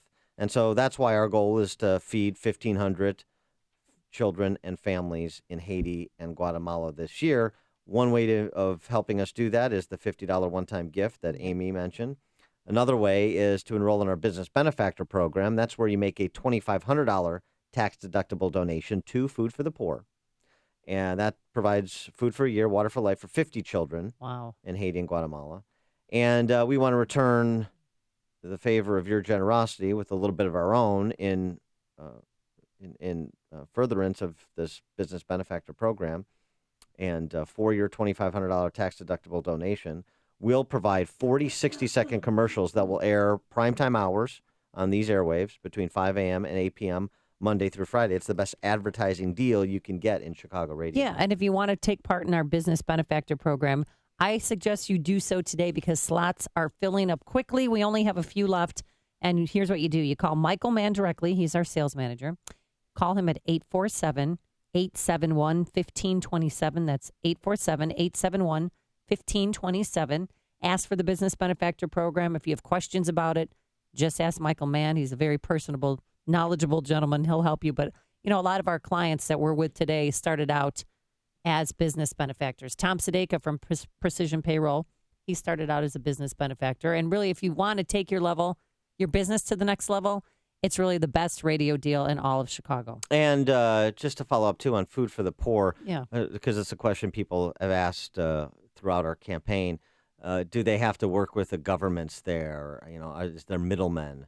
Well, no, there's not. They have their own infrastructure. They have their own people down there. They've been doing this for a long time. We've talked to the principals at Food for the Poor who've been down to Haiti dozens. The one gentleman we've had on the air here been down there a dozen times. So they do their own program. That's why they can be as efficient as they are with 95 cents of every dollar being translated into actual food and water and supplies for these people in need. They don't work with the corrupt governments down there. They don't work with any middleman. It's direct from the resources we provide to them achieving economies of scale with the purchase of food and water and the like, and then through their people and their infrastructure, their logistics, delivering it to those individuals in need. So it's just important to note that your money will be used to save human lives in Guatemala and Haiti. Connect with Dan and Amy on the AM 560 The Answer mobile app. Just text the word app to 64636 to download the app today. Liberty Mutual Insurance presents a story about pickles. It's 2 a.m. and your pregnant wife needs pickles. So you pick up some green happiness, but hit a parked car. Great, something else to worry about. Luckily, Liberty Mutual Insurance has 24/7 claims assistance, so you can take care of your claim right away. Problem solved. Now, if only you bought the right pickles. Visit a local office or call 844-8-LIBERTY. You can leave worry behind when Liberty stands with you. Liberty Mutual Insurance. Coverage is underwritten by Liberty Mutual Insurance Company. Hello, human. It's me, your dog. I know your car battery died, so you couldn't make it home on time, but I just wanted to let you know that everything is A-okay. I made you a couple presents. You know the kind you pick up in a plastic bag? Yeah, I put one right on your pillow. I figured that'd be the best place for you to find it. Also, the couch needed a little shredding, so I took care of that, too. Also, I ate the mail. Who's a good boy? I am. Make sure you'll be there. Get a car battery test today. Find a location at interstatebatteries.com. Interstate Batteries. Outrageously dependable. Hey, it's cold here. There's more snow on the way. Wouldn't you love to get out of town to go someplace warm and sunny? Well, join us in Punta Cana in the Dominican Republic. That's where we're heading in 2017. We'll be staying at the Secrets Cap Cana Resort and Spa. It's an unlimited luxury resort that opened last month. It has 5 gourmet restaurants, 7 bars, unlimited premium drinks, 24-hour room service. You know the drill. And the resort is just beautiful. Again, it opened last month. It's adults only. And you have to join us in Punta Cana. So have the vacation of a lifetime with us. Give the gift of travel this holiday season. Get more information and book your trip by just visiting 560theanswer.com. Keyword passport. Now, the price that Apple Vacations has secured for this trip is incredible and exclusive to us. So do not miss out. Visit 560theanswer.com. Keyword passport. Coming up on Chicago's Morning Answer. When will Cardinal Supich make Bob Creamer a deacon at Holy Name at 6:36? But first, let's go into the newsroom. Here's Mike Scott. Amy and Dan, an official with the International Committee of the Red Cross, is urging all parties in Syria to ensure that evacuations from Aleppo resume. There are television stations and other media reports that say the Syrian government has now suspended evacuations from that war-torn city.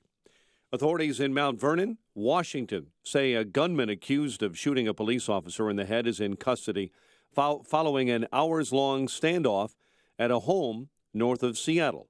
Washington State Patrol Sergeant Keith Leary. The officer is a 30-plus year veteran of the Mount Vernon, Washington Police Department, and he is at the hospital in Seattle. Police say they arrested a man and 2 other suspects early this morning. Donald Trump continues his victory lap through red states. A tour stop in Orlando, Florida is planned, and Mobile, Alabama on Saturday. Last night, Trump stopped in Pennsylvania. People talk about how we're living in a globalized world, but the relationships people value most are local. Family, city, state, and country. Local, folks, local. Trump also repeated promises to cut taxes and regulation. Nigeria's engineering regulatory body says a church that collapsed over the weekend, killing scores of worshipers, had many structural faults. It was actually under construction when it hosted an event on December 10th where 160 died. Princeton University this morning is suspending for the rest of the season its men's swimming and diving team. School says the decision was made after complaints earlier this week alerted the university to content on the team's online mailing list that was, according to the university, vulgar and offensive and misogynistic in nature. New York Times says the content dealt with comments about the women's swimming team. Winter weather will continue to cause a few headaches around Chicagoland. A winter weather advisory goes into effect at noon. More than a dozen are without a home following a house fire in a 2-story brick building near 56th and Peoria. And the FBI is seeking more information leading to the arrest of the bank robber they're now calling the Midday Bandit. Blackhawks over the Islanders 5-4. The news service of Staples and a check of traffic and weather on the way next on AM 560. Dennis Prager is excited for our future. The picks have generally been superb. I'm actually excited for America by the picks for his cabinet. Very, very important stuff who he has around him. There is no conservative who could have made a better cabinet. There is none. And I think that the credit needs to be given there. The Dennis Prager Show, weekdays at 11, right before Sean Hannity at 2 on AM 560. The Answer. If your family loves the great outdoors, there's only one place to go for this season. Cabela's Christmas Sale. Plus, hurry in Saturday for 8 a.m. doorbusters at Cabela's in Hoffman Estates. Balance of Nature's fruits and veggies. I feel like at least 50% better so far. I'm not as fatigued because I do construction work, so I normally get knocked around a lot. And I'm like 60-plus years old, and I'm still doing it. And I can start beating guys half my age now. With the tremendous success of Dr. Howard's free set of fruits and veggies giveaway and the 120-day health challenge, this holiday season we are doubling down. Call now and see how you can get your free month supply of fruits and veggies, plus a month's supply of fiber and spice, free. Give the gift of health to yourself and loved ones, perhaps the greatest gift you'll ever give. Call 800-2468-751. That's 800-2468-751. Or go online to balanceofnature.com. Use promo code Chicago.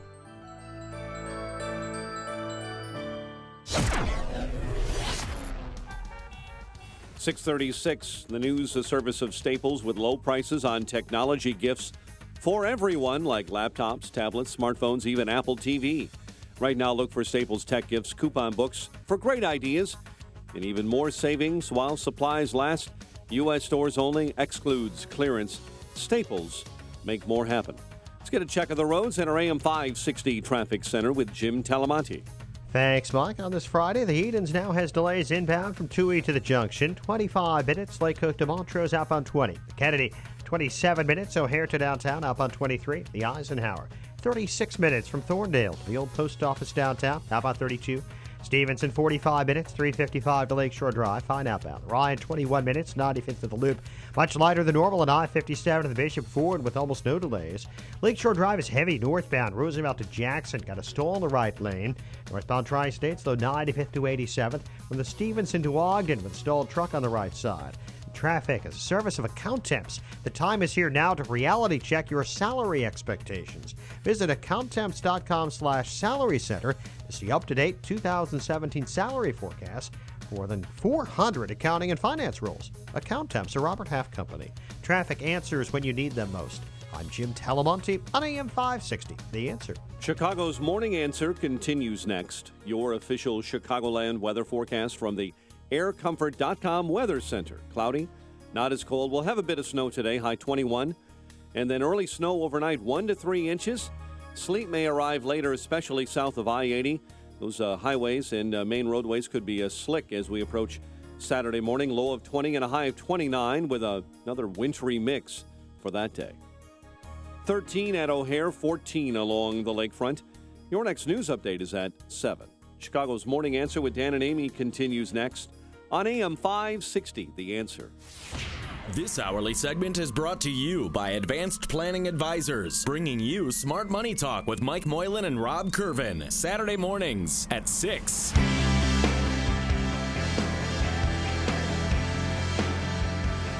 Good morning, Dan and Amy. A couple of local notes. The recently minted Cardinal Blaise Cupich, Chicago Archdiocese. Yes. He's a bit of a left-wing hack. I don't know if people have noticed. I've heard you say that a few, or maybe a dozen, or maybe 100 times. Yeah, a lot of Catholics I talk to are afraid to speak out against the cardinal. I'm not one of them. A little tired of it. One of the things that he does too. What does he do? It's the ostentatious humility. It's a little bit of like a humble brag. So he doesn't take the cardinal's quarters, because he wants to live a simpler life. And it turns out that actually the quarters in which he resides, the cardinal's quarters, not that opulent. Oh, by the way. No, the not Right, exactly. I've been in there. Yeah. And then, so it's a display. It's a public display of humility, which is the opposite, right? And the quarters that he's actually living in costing more than it would Hetty. Yeah. And just other things I know of how he operates with staff. Well, that makes no sense. Oh, wait, go back to, what do you mean how he operates with staff? Is he a bit of a jerk? Okay. Yeah. Yeah. Is he high maintenance, kind of in a jerky way, or is he just has a mean bone in his body? I think he's haughty and indifferent is the sense I get from people who experience him on a routine basis.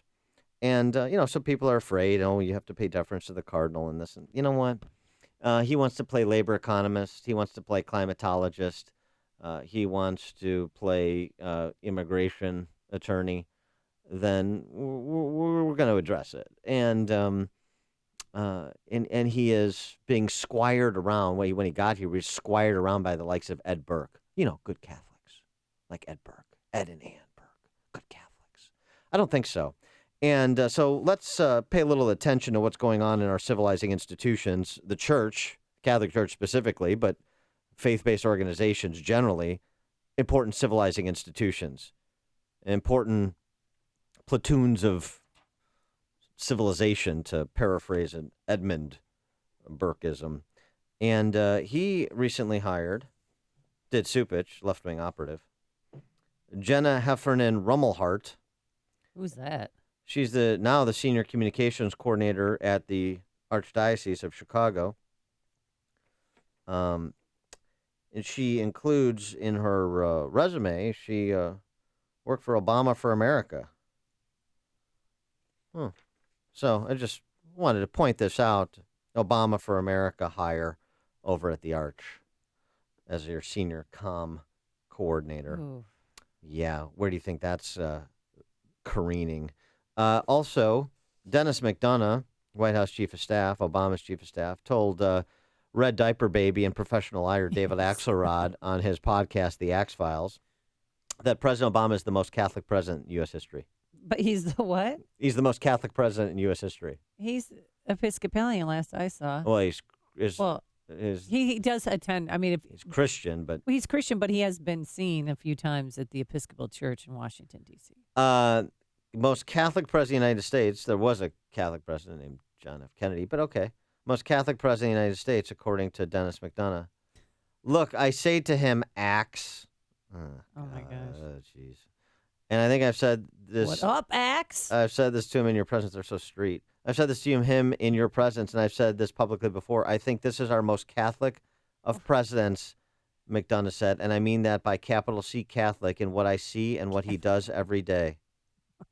I guess maybe Blaise Sufich's definition of Catholicism, but not according to the Catechism. And related story. On his way out the door, Obama enacts rule preventing states from defunding Planned Parenthood, the most Catholic of presidents in the U.S. history. That's a Catholic move right there. The Yeah. final version of a rule promulgated by Health and Human Services Wednesday blocks states from defunding abortion providers like Planned Parenthood. The final rule bans any recipient of Title X federal funding for family planning from excluding potential funding recipients for reasons other than its ability to provide Title X services. This rule was proposed in September, and actually it's so bad that it met opposition from the liberal U.S. Catholic Conference of Bishops, who emphasized that states should be allowed the latitude and the discretion in terms of excluding recipients of Title X funds, abortion providers like Planned Parenthood. The rule was also opposed by 18 senators and 90 members of the House, led by Republican Diane Black of Tennessee and Republican Joni Ernst of Iowa, who wrote that HHS purpose for engaging in this rulemaking appears on its face to be an attempt to subvert the will of elected representatives in deciding at the local level whether local Planned Parenthood should be funded or not. This regulation takes effect 2 days before President-elect Trump's inauguration. Just a little roundup there on the church for all of you social justice Catholics and frankly, all you big shoulders type, all the people who fund Catholic scholarships to great Catholic schools, but won't speak out against the cardinal, won't acknowledge what's happening in the church and has been happening, the cancer that is social justice, anti-Catholicism, Catholicism, as it's enunciated by Blaise Supich, Cardinal Supich, and as we get the ridiculous statements from a Dennis McDonough about President Obama being the most Catholic of presidents. How insulting, but unfortunately, so many Catholics in Chicago and elsewhere have responded to the insult that is the left, and the Catholic left within the church, by saying, thank you, may I have more. I've never heard that President Obama was Catholic. He's not Catholic. He's not. He doesn't go to church. McDonough is making a point. He's not saying he's Catholic. He's saying by his actions, he seems Catholic, not by his adherence to Catholic faith, that he is the most Catholic of presidents, which is absurd. He's the most pro-abort president we've ever had. For starters, he was the president that ultimately, finally, after taking every other position that was available, advanced the redefinition of marriage, which, by the way, Pope Francis has referred to as an anthropological regression. But okay, he's the most Catholic of presidents. And just like Blaise Supich is the most Catholic of Chicago Cardinals. Well, why do you think people are afraid to speak out against Blaise Supich? Well, for all kinds of reasons. I mean, you don't... different reasons for different people, but just people don't like confrontation, and you are kind of taught to give respect and provide deference to church elders, like, for example, a cardinal or a bishop or the priest at your parish, and you should, generally speaking. At least I know what I'm getting when I go to church on Sundays. Well, that's a cult. I mean, that church meets in an unmarked van, doesn't it? Let's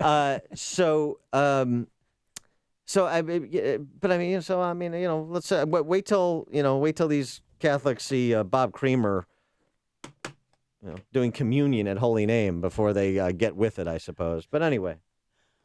All right. Well, something else that's happening in Chicago is I don't know if you heard about this, but some Chicago aldermen and Mayor Emanuel want to allow people with minor criminal convictions to become Chicago police officers. Like Willie Cochran?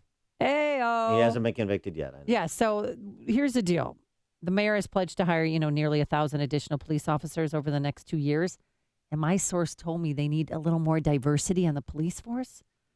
And the applications that they've received so far are mainly from Caucasians. And that's a problem. So they want to allow people who've had minor infractions for, drug or criminal infractions to become Chicago police officers. Misdemeanors, no felonies. Misdemeanors, no felony. But still, I mean, if you broke the law, should you be enforcing the law? Is there redemption? Can you change? Are Chicago police officers insulted by this? 312-642-5600 is our turnkey.pro answer line. 64636, type in DA, then a quick comment. Here's Mayor Emanuel pushing. He's warming up to the idea. I want to take a look at the general idea that if somebody did something when they were 16 or 17, that doesn't become an entire impossibility, as long as it's not serious, to be once again to joining a police department. What's not serious, by the way? Okay, where's the line between serious and not serious, Tiny Dancer? I'd like to understand that. I mean, do you think it's possible? You look at somebody like Alderman Walter Burnett.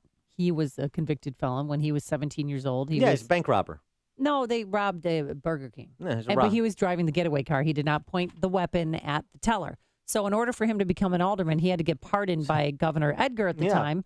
And he shouldn't have been. And he was, and he's, he hasn't been arrested since. He made a mistake as a 17-year-old. Yeah, and now he's a legalized criminal on the city council. Walter Burnett. He's a thug. And so he's just a different guy. He's a thug in a suit as opposed to a thug driving a getaway car. By the way, you have the same culpability driving the getaway car as you two pointing the gun at the teller. So that hardly, But if you commit a crime when you're 17, 18, 19, 20 years old, do you think you should be a police officer? Can't be in the military. I mean, so just consideration. That's a good point. Should, the standards that the military demands of those who seek to enlist be applicable to police officers. But the reason why they're doing it, if you're African American, I mean, they're doing it because they need more African Americans to apply for these 1,000 additional police officer jobs. Well, if they want that, then perhaps they should be, the Tiny Dancer and the gang should stop driving African American families out of the city of Chicago, because that's what they've done. Is the South Side and the West Sides are hollowed out, right? Yeah, if you look at the enrollment in schools. Yeah. So, Bangor High School is down to how many? 300? A couple hundred. Yeah. I mean, so if you want more, I guess my problem with it starts from the premise that we need to identify and recruit more police officers based on their skin color. I don't like that. But to bend the rules because you need more African Americans? Yeah, I don't like the yeah. I don't like the idea. Look, there's the number of African American police officers is fairly close to the percentage of African Americans in the city of Chicago. It's about a third. Right. But all of these applications that are coming in right now, there's not enough diversity. And they're due by January 31st. Well, says who? Says I know a source that said No. I know that's their position. They want to bend the rules. I know that's their position. But my point is to say, are they right that there's not enough diversity? And is that something that should be your preeminent concern when you're talking about individuals who are going to enforce the law?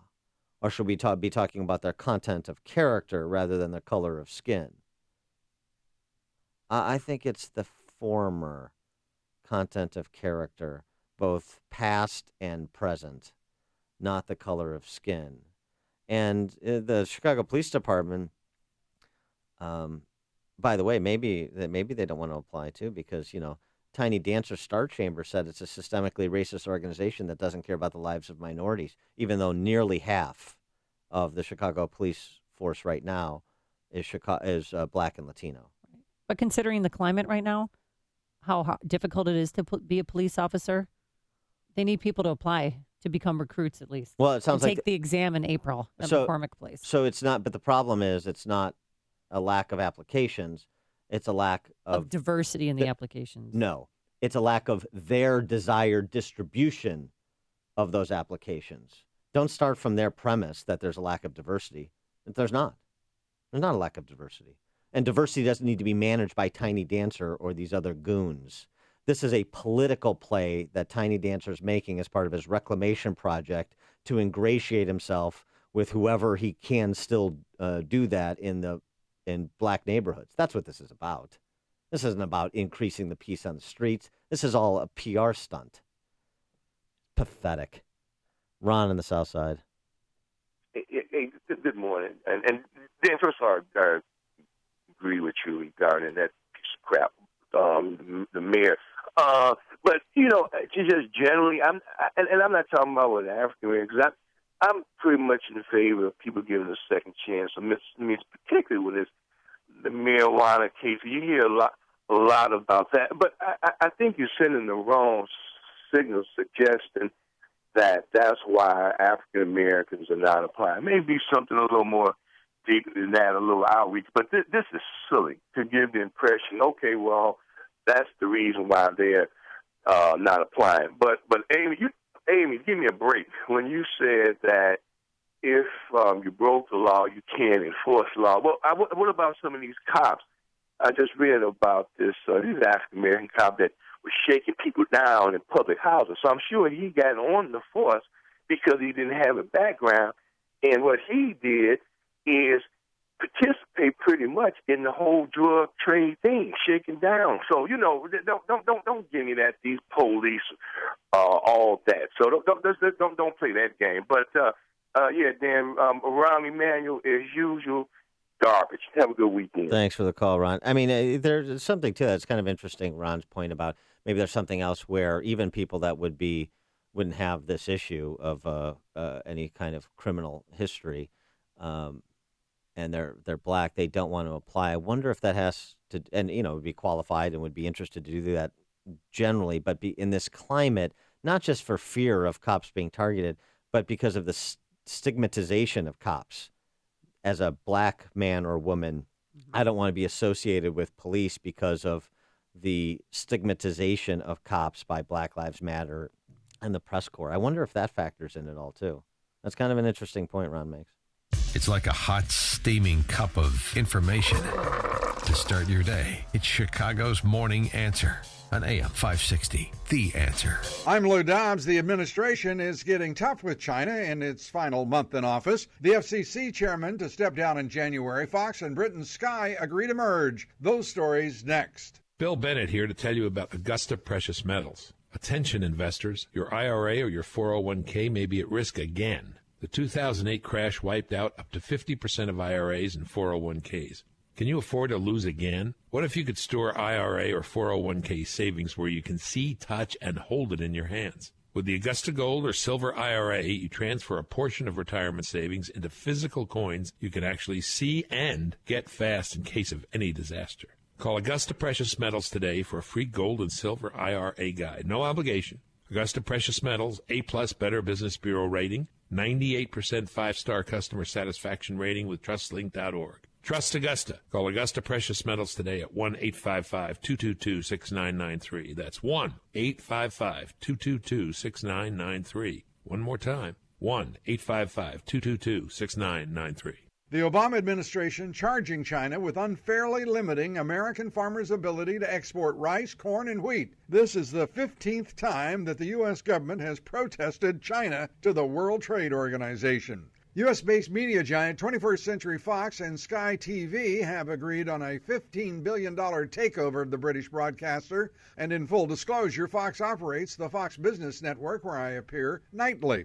Economic reports on tap for today, including an update on housing starts that spiked in October but have been trending downward. Home builder confidence soaring this month as builders expect improved sales next year. And FCC Chairman Tom Wheeler says he's stepping down next month as President-elect Donald Trump takes office. Please join me for Lou Dobbs tonight, 7 and 11 Eastern on the Fox Business Network. This is the Lou Dobbs Financial Report. I know it's hard sleeping on a flat pillow, flip-flopping during the night, waking up feeling unrested. If that's you, then I suggest you order a MyPillow today. MyPillow has a patented interlocking fill that adjusts to your individual sleep needs. It's washable, dryable, made in the US of A, and guaranteed not to go flat for 10 years. Now, if you're thinking about that tough person to buy for on your holiday list, right now is the best time to buy. For a limited time only, when you buy one MyPillow, you receive another one absolutely free, blah, blah, blah, plus 2 free Go Anywhere pillows. And the money-back guarantee is extended through March 1st. So visit MyPillow.com, click the radio listener special tab, and use the promo code Amy. 2 pillows for the price of 1, plus 2 Go Anywhere pillows. Best deal ever.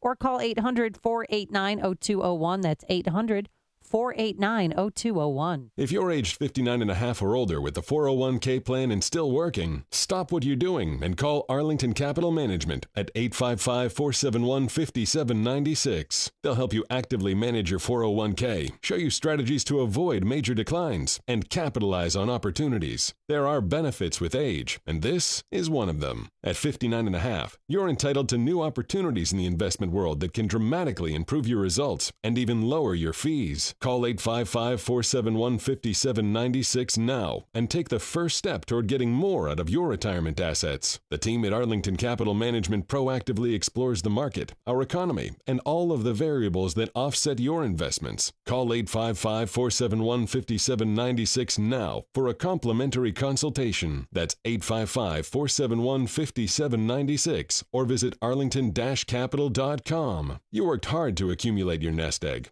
Now, it's time to put your money to work for you. Hi, it's Amy Jacobson and Dan Proft here from Chicago's Morning Answer. We're partnering with Food for the Poor to help raise money to provide food and water to impoverished children and families in Haiti and Guatemala. As you probably know, when Hurricane Matthew rolled through Haiti a few months ago, it decimated a country that was already the poorest nation in the Western Hemisphere. The need right now is overwhelming. Food for the Poor is one of America's largest and most trusted charities. Since 1982, they've been helping the poorest of the poor by directing resources directly to those in the greatest need. And 95 cents of every dollar they receive goes directly to the field, helping children and families. Here's how you can help. A donation of $50 will provide food for a year and water for life for a child in Haiti. $50. That's all it takes to change a life. To make that gift this Christmas season, just call 855-880-3663.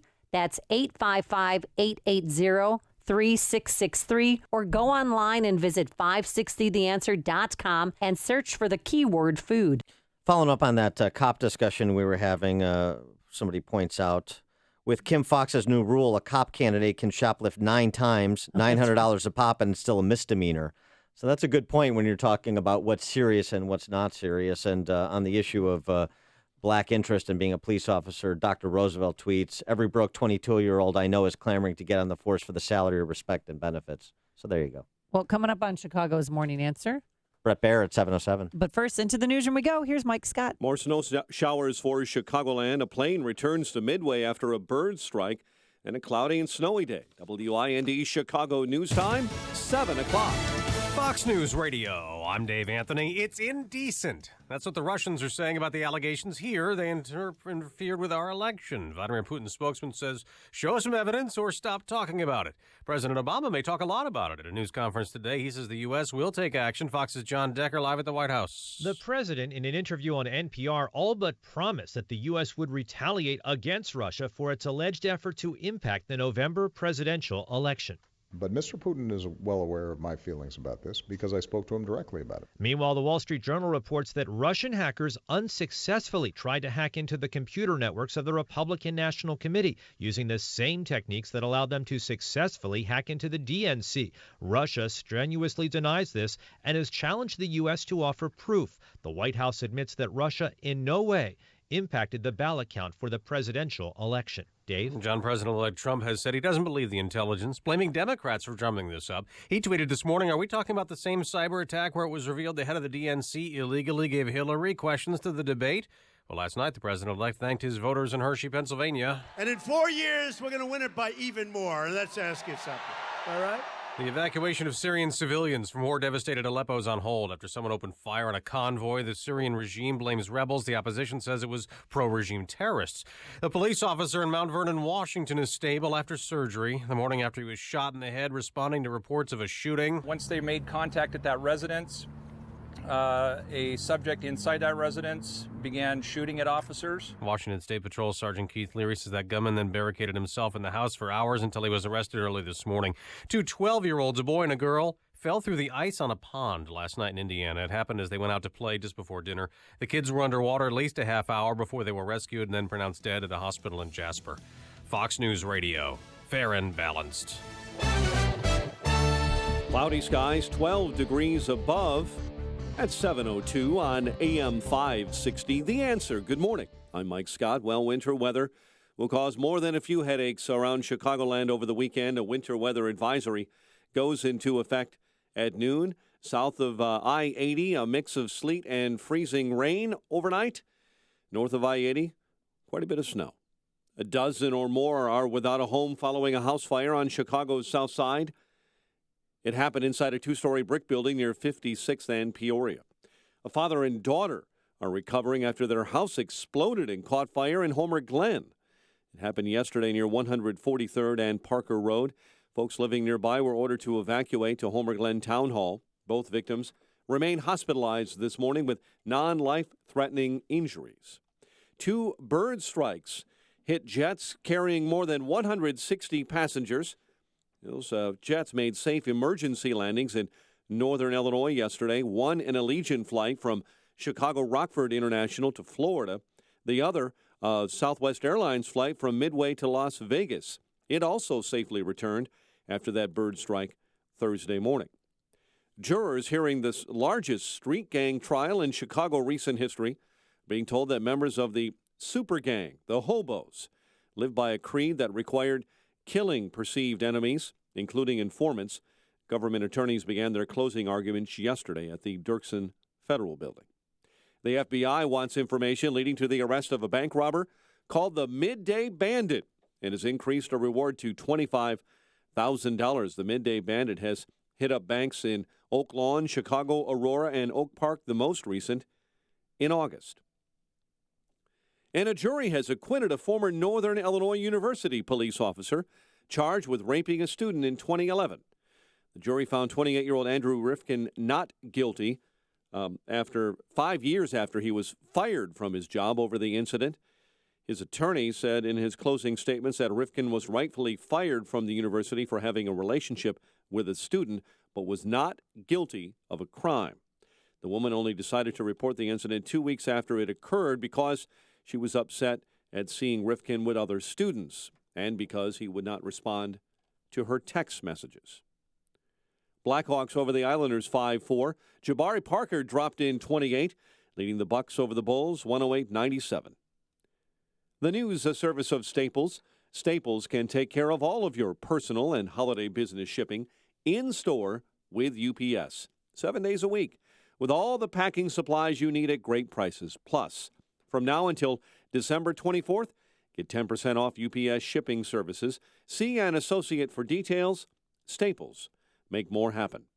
7:04 and a check of traffic and weather on the way next on AM 560. Sean Hannity believes we need to build a cyber wall. I've been saying that we need to fix cybersecurity. We need to beef it up. Well, Obama's known about this for the entire presidency of his. And what has he done to fix it? The only thing he's done is now speak out, 5 weeks after the election? Because it may advance a narrative to delegitimize Donald Trump? The Sean Hannity Show. Afternoons at 2, right before Joe Walsh at 5 on AM 560. The Answer. Offer not valid in all states or where prohibited by law. See website for details. Need some extra cash today? Do you have bad credit or maxed out credit cards? If so, turn your radio up. 35cash.com is one of the nation's largest personal loan networks with over 50 different lenders. Now you can get a personal loan for up to $5,000 with any type of credit discreetly from your computer or smartphone and with no paperwork to send in. That's right, no paperwork whatsoever. Your cash will hit your bank account as soon as tomorrow, as our lenders have millions of dollars to lend regardless of your credit history. Visit 35cash.com and you can have up to $5,000 in no time. Just have a checking account and a regular source of income and you can get the loan you need now, regardless of your credit. Go to 35cash.com from your smartphone or computer to get the cash you need. Visit 35cash.com. Type www.35cash.com directly into the address bar. That's 35cash.com. 35cash.com. 7:06. Let's get an update on the roads at our AM 560 Traffic Center with Jim Talamonte. Thanks, Mike. We're seeing heavy delays on northbound Lakeshore Drive from the Stevenson to Jackson, where a stall has been blocking the right lane for some time. 30 minutes, 67th to Jackson. I-80 eastbound, bottled up Richards to US 30 with a crash in the left lane. Westbound Heavy Francis to 30. Edens is 22 minutes. Lake Cook to Montrose, outbound 20. The Kennedy, 27 minutes. O'Hare to downtown, outbound 26. The Eisenhower, 40 minutes. Thorndale to the post office, 27 from Manheim, outbound 33 minutes to Thorndale. Stevenson, 43 minutes. 355 to Lakeshore Drive, outbound 35. Ryan, 20 minutes. 95th to downtown. Northbound Tri-State, stop and go 75th to Ogden with a stalled truck on the right side. And farther north, it's heavy. Bradley to 176 with a crash on the right shoulder. Northbound Veterans Memorial, a little sluggish. Maple to the Reagan Tollway. Traffic answers when you need them most. I'm Jim Talamonte on AM 560, The Answer. Chicago's Morning Answer continues next. Your official Chicagoland weather forecast. From the aircomfort.com Weather Center, here's meteorologist Kevin Snyder. A winter weather advisory in effect from noon today until 6 a.m. Sunday. Cloudy and not as cold with a bit of snow accumulating a coating to an inch, a high today 21. Snow tonight, accumulation of 1 to 3 inches, low of 20. I'm Kevin Snyder on AM 560, The Answer. 13 at O'Hare, 14 along the lakefront, 14 at Midway. Your next news update, 7:30. Chicago's Morning Answer with Dan and Amy continues next on AM 560, The Answer. This hourly segment is brought to you by Financial Planning with Jack Tabota, your 401k specialist, whose goal is to protect, preserve, and grow your wealth. Saturday mornings at 7. Good morning. Welcome to your Friday morning briefing. Here's what you need to know to start your day. It's just a fact, you all have it on tape, that the Republican nominee for president was encouraging Russia to hack his opponent. You know, having the right press secretary is so important because he is so bad. He could say, ladies and gentlemen, today we have totally defeated ISIS, and it wouldn't sound good, okay? Unfortunately, we didn't see the sort of technical interference that I know people had concerns about also in terms of voting machines and the like. So when Donald Trump says the Russians did not hack Mrs. Clinton, he's right. Somebody leaked from Mrs. Clinton's emails, but nobody went in there and altered her operational systems, which is what hacking does. This is Chicago's Morning Answer with Dan Proft and Amy Jacobson on AM 560, The Answer.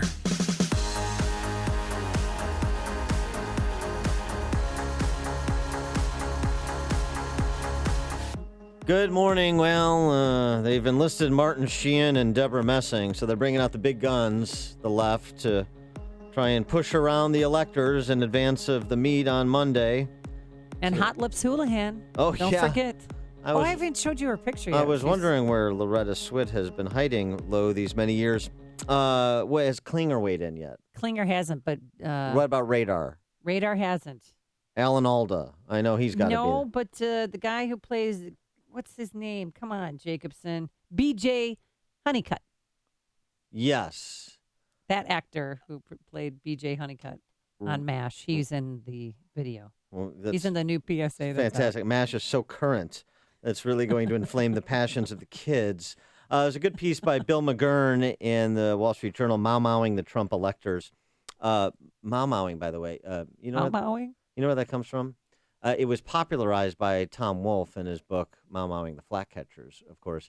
But the Mau Maus were actually a political society in Kenya that used, frankly, acts of terrorism to drive European settlers out.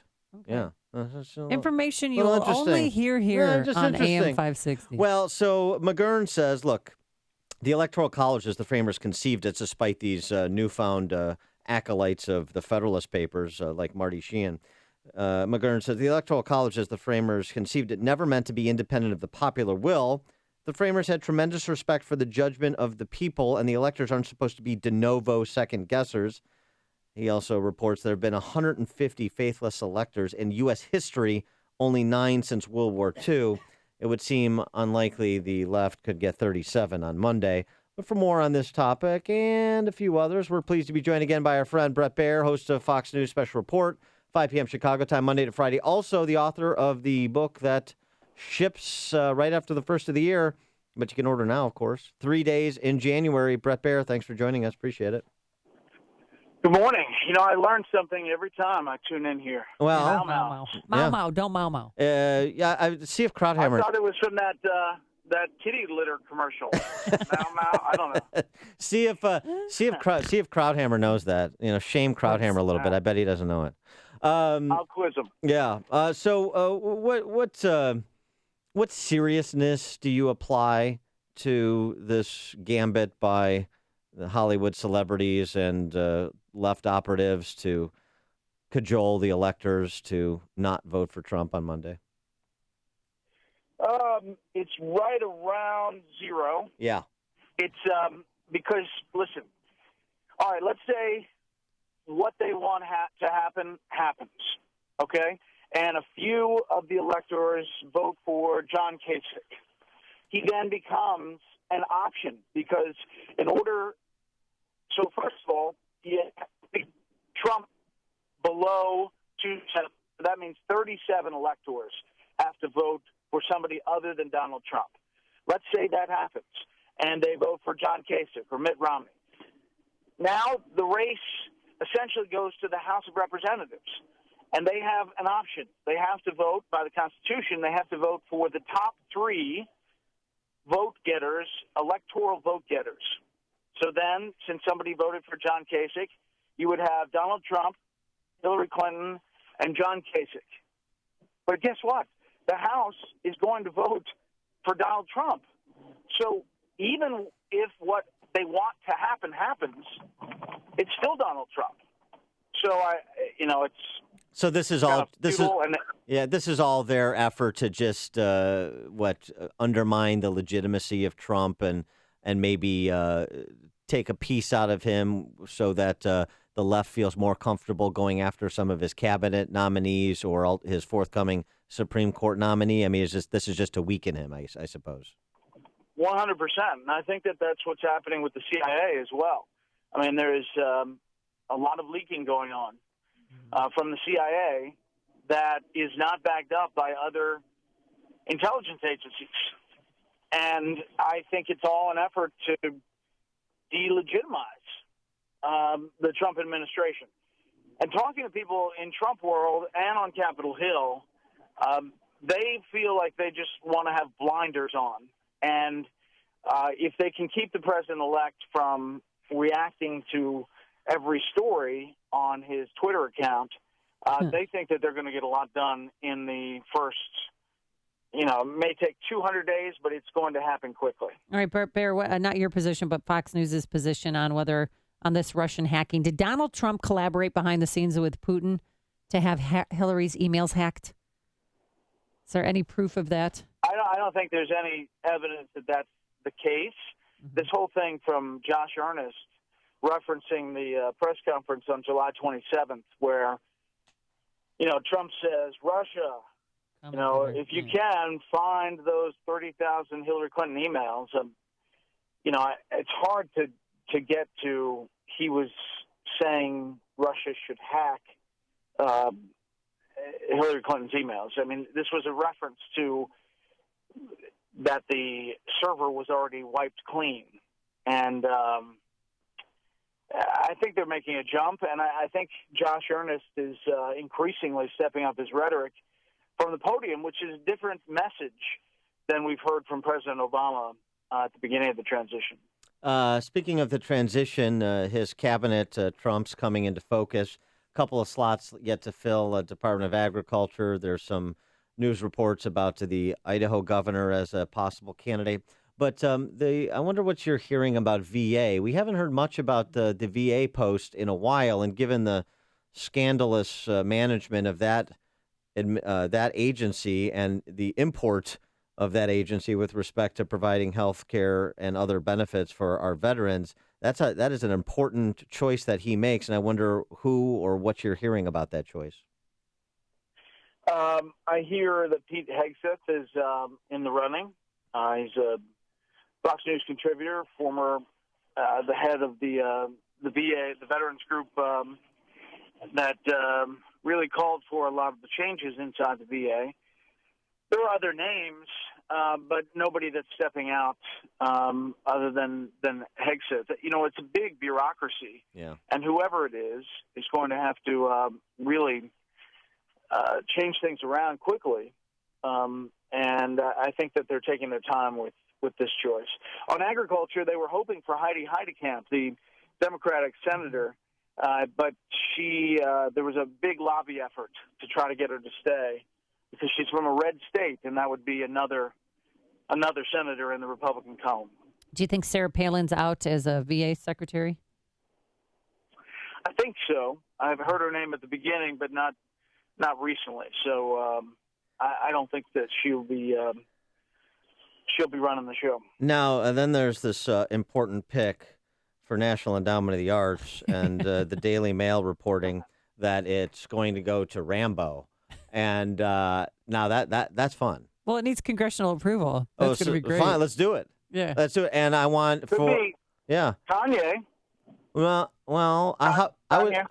I was thinking if he goes with Stallone for NEA, then for the National Institute for Humanities, he goes with Carl Weathers, and you got a little bit of a rivalry there again. What's interesting is the picks who want to destroy the agency that they are then heading up. For example, Governor Perry, infamously wanted to erase the Energy Department. He erased it from his mind in that one debate, but he wanted to get rid of it, and now he is going to head it up. Yeah. All right, we got to get you to weigh in on this fake news contretemps as well, with Facebook announcing yesterday they're going to use Snopes and the Poynter Institute to flag fake news stories. And the irony, because Facebook and so many of these so-called legitimate news organizations make so much money off fake news ads on their sites. It's part of their business model. It's part of their revenue model. So how do you view fake news and the not governmental regulation of it, but regulation of it by big social media or big search engines like Google? Well, I just think that you have to check the checkers. The fact checkers sometimes have their own biases, and it is an issue. However, I mean, I spend quite a lot of time answering emails and messages that say, "Why aren't you covering this?" Right. And I'll say, because it's not true, and people are convinced that once they read it on the internet that it is true. And there's a scary part of that. But, we could spend every moment of every day fact-checking things. Yeah. Yeah. All right. It's important, though. He is Bret Baier. He's the host of Fox News Special Report, of course, 5 p.m. Chicago time, Monday to Friday. Also, he is the author of the book, 3 Days in January. That ships right after the first of the year if you order now, right, Bret? January 10th, it's the launch date, but you can pre-order, and there's signed copies already out there and about. But you can go to 3daysinjanuary.com, and it's about Dwight Eisenhower's final farewell address 3 days before JFK's inauguration, and the importance of that transition and what we can learn from Eisenhower's administration. All right, sounds good. Good little post-Christmas stocking stuffer, since your stockings will still be up January 10th anyway. All right, Bret Baier, thanks so much for joining us. Appreciate it. We'll see you. And he joined us on our turnkey.pro answer line. If you're talking about it, Dan and Amy are talking about it. It's Chicago's Morning Answer on AM 560. The Answer. I think he was about to say Merry Christmas. Maybe he'll be back next week to say Merry Christmas on the 23rd. Don't. Because you're going to be gone. Don't pretend to know the mind of Bret Baier. Yes. But I do know that it's going to be cold outside. We're going to have some snow. 11 degrees right now, going up to a high of 21 degrees. We're going to have anywhere today from a dusting to an inch. Tonight, the snow, sleet mix begins, and roads are going to be very treacherous, very slippery, dangerous driving, anywhere from 1 to 3 inches tonight. Saturday, it's going to be snowing on and off all day. Storm totals 4 to 8 inches. And then on Sunday for the Bears-Packers game, wow. What are you going to wear? We're going to have a high of 1. Yes, I'm going to go like degree. all the other fans, dressed as an empty seat. And the low Sunday night into Monday, minus 14 degrees. Good times. Anything great on the roadways? Here's Jim Telemonte. Well, Amy and Dan, traffic generally isn't too bad. It's lighter than usual in most places, except where there are crashes. We have a jam on eastbound I-80 from the Des Plaines River Bridge to US 30. There's a crash in the left lane. The Gapers delay westbound isn't too bad. Starts around Francis Road. And there's northbound Lakeshore Drive, bottled up from the Stevenson to Jackson, where a stall just cleared, but it's 30 minutes to get from 67th to Jackson. Southbound just a little heavy approaching the Stevenson. Southbound Tri-States, though, 137 and 136. There was a northbound crash in that area. With heavier northbound delays farther south from 75th to Ogden, the stalled truck on the right shoulder. Northbound Veterans Memorial, slow Maple to the Reagan Tollway. The other tollways are light. Edens, just 21 minutes either way between Lake Cook and Montrose. Kennedy, 28 minutes. O'Hare to downtown, up on 26. The Ike, 40 minutes. Thorndale to downtown. Stevenson, 44 minutes. 355 to Lakeshore Drive. And the Rhine, just 21 minutes. 95th to downtown. That's traffic on AM 560. The Answer. We went to the same game. Remember the Cowboys game a few years ago, and it was frigid. Well, no, there was a storm, and then there was an ice storm, and then it was 30 below wind chill. Remember that was the game they retired Ditka's number. Yeah. And I remember because it was in the suite I was in. It was the suite. It was really? It was like 65 degrees. I like it 67. Such a pansy. Yeah, my friend showed up in loafers with tassels and without socks. But anyway, so the holidays are almost here. So drive north to avoid Cook County taxes. For half a century now, Schrank Smoke and Gun in Waukegan has been the firearm store generations of customers trust and maintain that family atmosphere. Schrank's has over 700 firearms in stock, including an excellent selection of AR rifles to fit any budget, including Colt, LWRC, Ruger, FN, Smith & Wesson, civilian force arms that are made in Illinois, and much more. With Lake County's largest selection, there's new, used, and consignment pistols, rifles, shotguns, and an array of ammo. Even collectibles, older functioning hunting rifles, and full gunsmith services. And for my first firearm and a FOID card owner, or if you're adding to your collection, now is the perfect time to shop Schrank's. And if you love cigars, you'll find your favorite in Schrank's humidors. So visit smoke, the letter N, gun.org or call 847-662-4034 for directions. That's Schrank Smoke and Gun in Waukegan, your family-owned gun store since 1964. That's 847-662-4034. Mike Rowe here. Today I'm with Frank, one of the heating and cooling pros at 1 Hour. Frank's got his head up a vent right now. How's it going up there? Frank knows what he's talking about. He's been with 1 Hour for how long, Frank? 14 years. That's a long time. Over that time, he's worked on tons of different equipment, taken countless hours of training, and that makes Frank the man. No, Mark Rowe's the man. I'm sorry, Frank. Say again? Mike Rowe's the man. I heard him the first time. For any heating need, call 855-1-HOUR today. Say it again, Frank. Mike Rowe's the man. That's what I'm talking about. Each independent franchise is licensed in its respective state or county. Are you taking Viagra for ED? Now you can get Sildenafil, the active ingredient in Viagra, and generic 20 milligrams for $2 per tablet. That's a savings of $40 per dose. Marley Drug is a North Carolina pharmacy delivering generic Sildenafil to your door. For information on Sildenafil, go to marleygenerics.com or call us at 800-452-1760. That's 1-800-452-1760. My daughter started school, and I find myself worrying if she is getting home safe while I'm still at work. I wish I could check up on her. Alarm Detection Systems offers remote control of your security system from your phone. Get text or video alerts when someone's at your door. ADS is an authorized Honeywell equipment dealer. Visit adsalarm.com or call 630-844-6300. Alarm license number 127000143. Our neighbor had thousands of dollars in flood damage and lost several items that are irreplaceable. Is there a security solution to receive early warning of an event like this? Of course. Alarm Detection Systems has flood detection systems alerting you when water gathers in your home, giving you time to react. ADS is an authorized Honeywell equipment dealer. Visit adsalarm.com or call 630-844-6300. Alarm license number 127000143. Last winter was pretty much a piece of cake, but this winter, we're told, is gonna be a doozy. Well, the Farmer's Almanac forewarns that bitterly cold, if not downright frigid, numbing cold weather will be predominating over these parts this winter.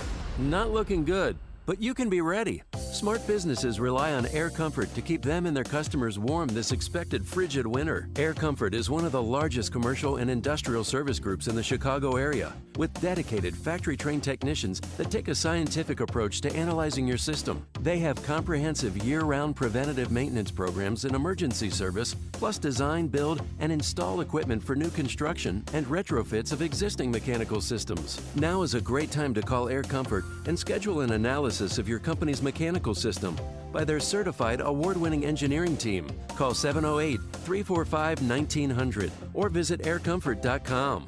Air Comfort, providing the right climate for business since 1935. Hey, the season just got a little bit more special thanks to the MJ Miller & Company Holiday Catalog, Christmas Catalog. Open the cover and feast your eyes on stunning jewelry in vivid hues modeled by MJ Miller customers. Perhaps you'll recognize someone. Turn to page 42 and view stunning confections, all visualized and crafted by Peter Storm artisans, designed for the sophisticated woman who values quality. Each and every Peter Storm ring is a lasting investment. Imagine a stunning and sensible gift option guaranteed to thrill. MJ Miller & Company has one of the largest selections of Peter Storm jewelry in the Midwest, but seeing is believing. Hey, call 847-381-7900 and ask for your free MJ Miller & Company Holiday Catalog, Christmas Catalog, or visit their store in downtown Barrington. They have expanded Christmas hours to best serve you. MJ Miller & Company, your trusted family jeweler. AM 560, The Answer. So, Amy, B and C-list celebrities are rallying to the defense of their vanquished candidate. We need to rally to the defense of our B and C-list celebrities, too. And there's only one. Well, Chachi, he's in trouble. Scott Baio, yes. What happened to him? Is he okay? He's okay, but apparently the wife of Red Hot Chili Peppers drummer, I don't know his name, does not love Chachi the way Joni did.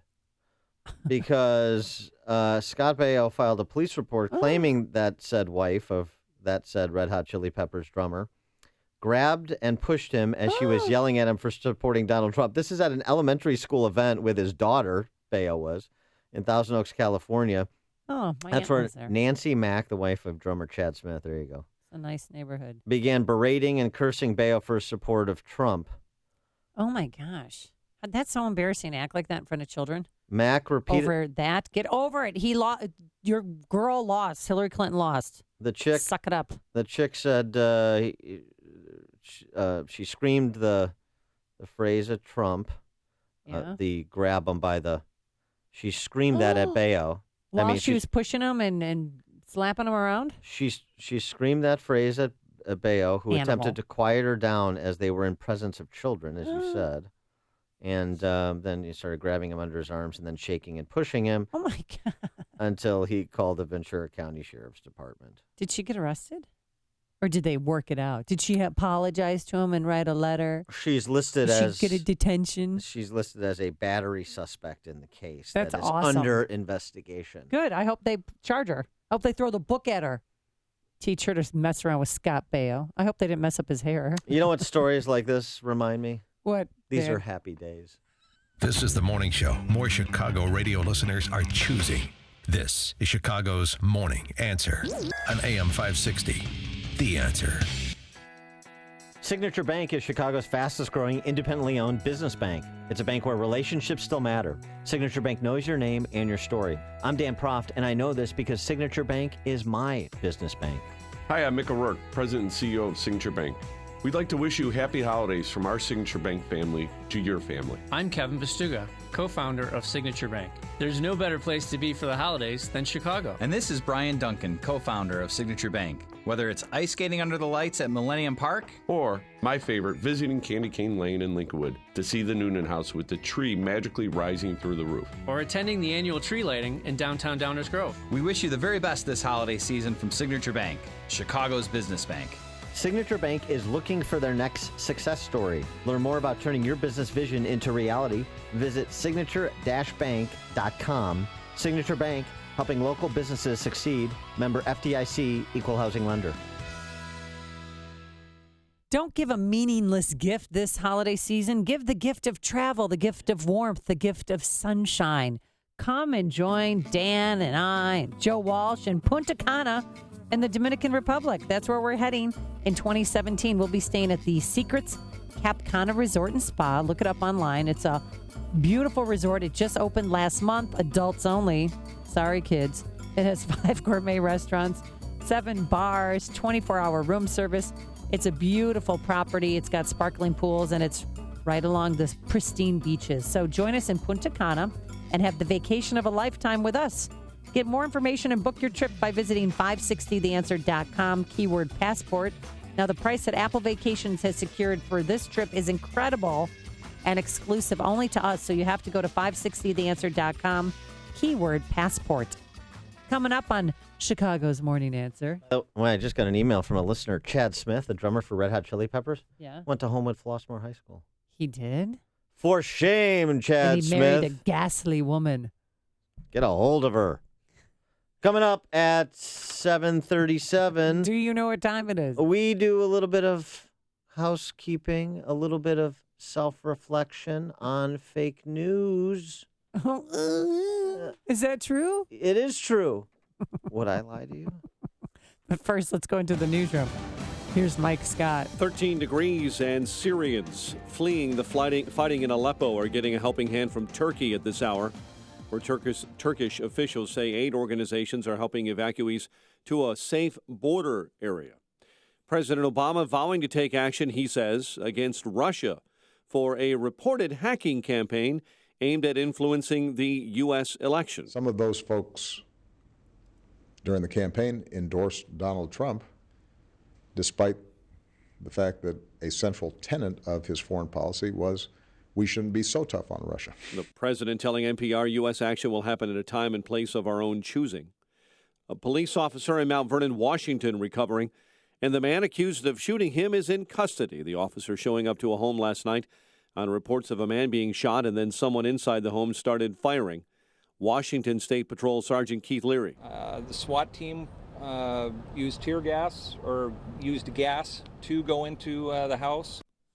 The wounded officer then transported at the time in critical condition to a hospital in Seattle, but after surgery has been upgraded to serious condition. Go ahead and check that flight right now. Major airlines will allow travelers to reschedule weekend flights without incurring change fees because of the heavy weather hitting much of the country, cold and snow. American, Delta, United, and Southwest are temporarily altering their policies.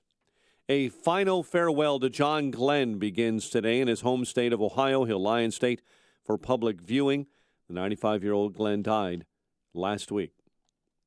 2 jets, each carrying more than 160 passengers, made safe landings in northern Illinois, Rockford, and at Midway Airport following bird strikes yesterday. A father and daughter are recovering after their home exploded and then caught fire in Homer Glen. The FBI looking for information that leads to the arrest of a bank robber they're calling the Midday Bandit. They've increased that reward to $25,000. And if a new survey is to be believed, employers might as well give their workers the rest of the month of December off because mentally, you're already checked out.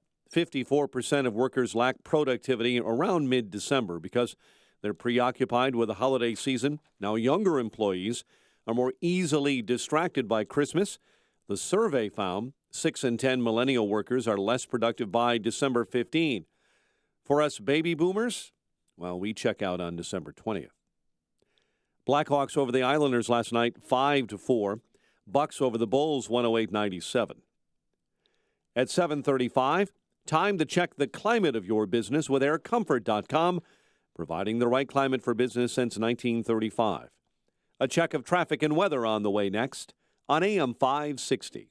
Dennis Prager says it's hard to undo the damage from the left. Many people on the left really do believe what they believe.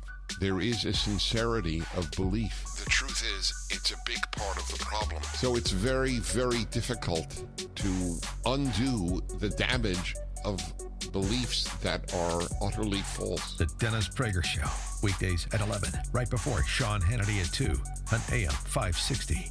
The Answer.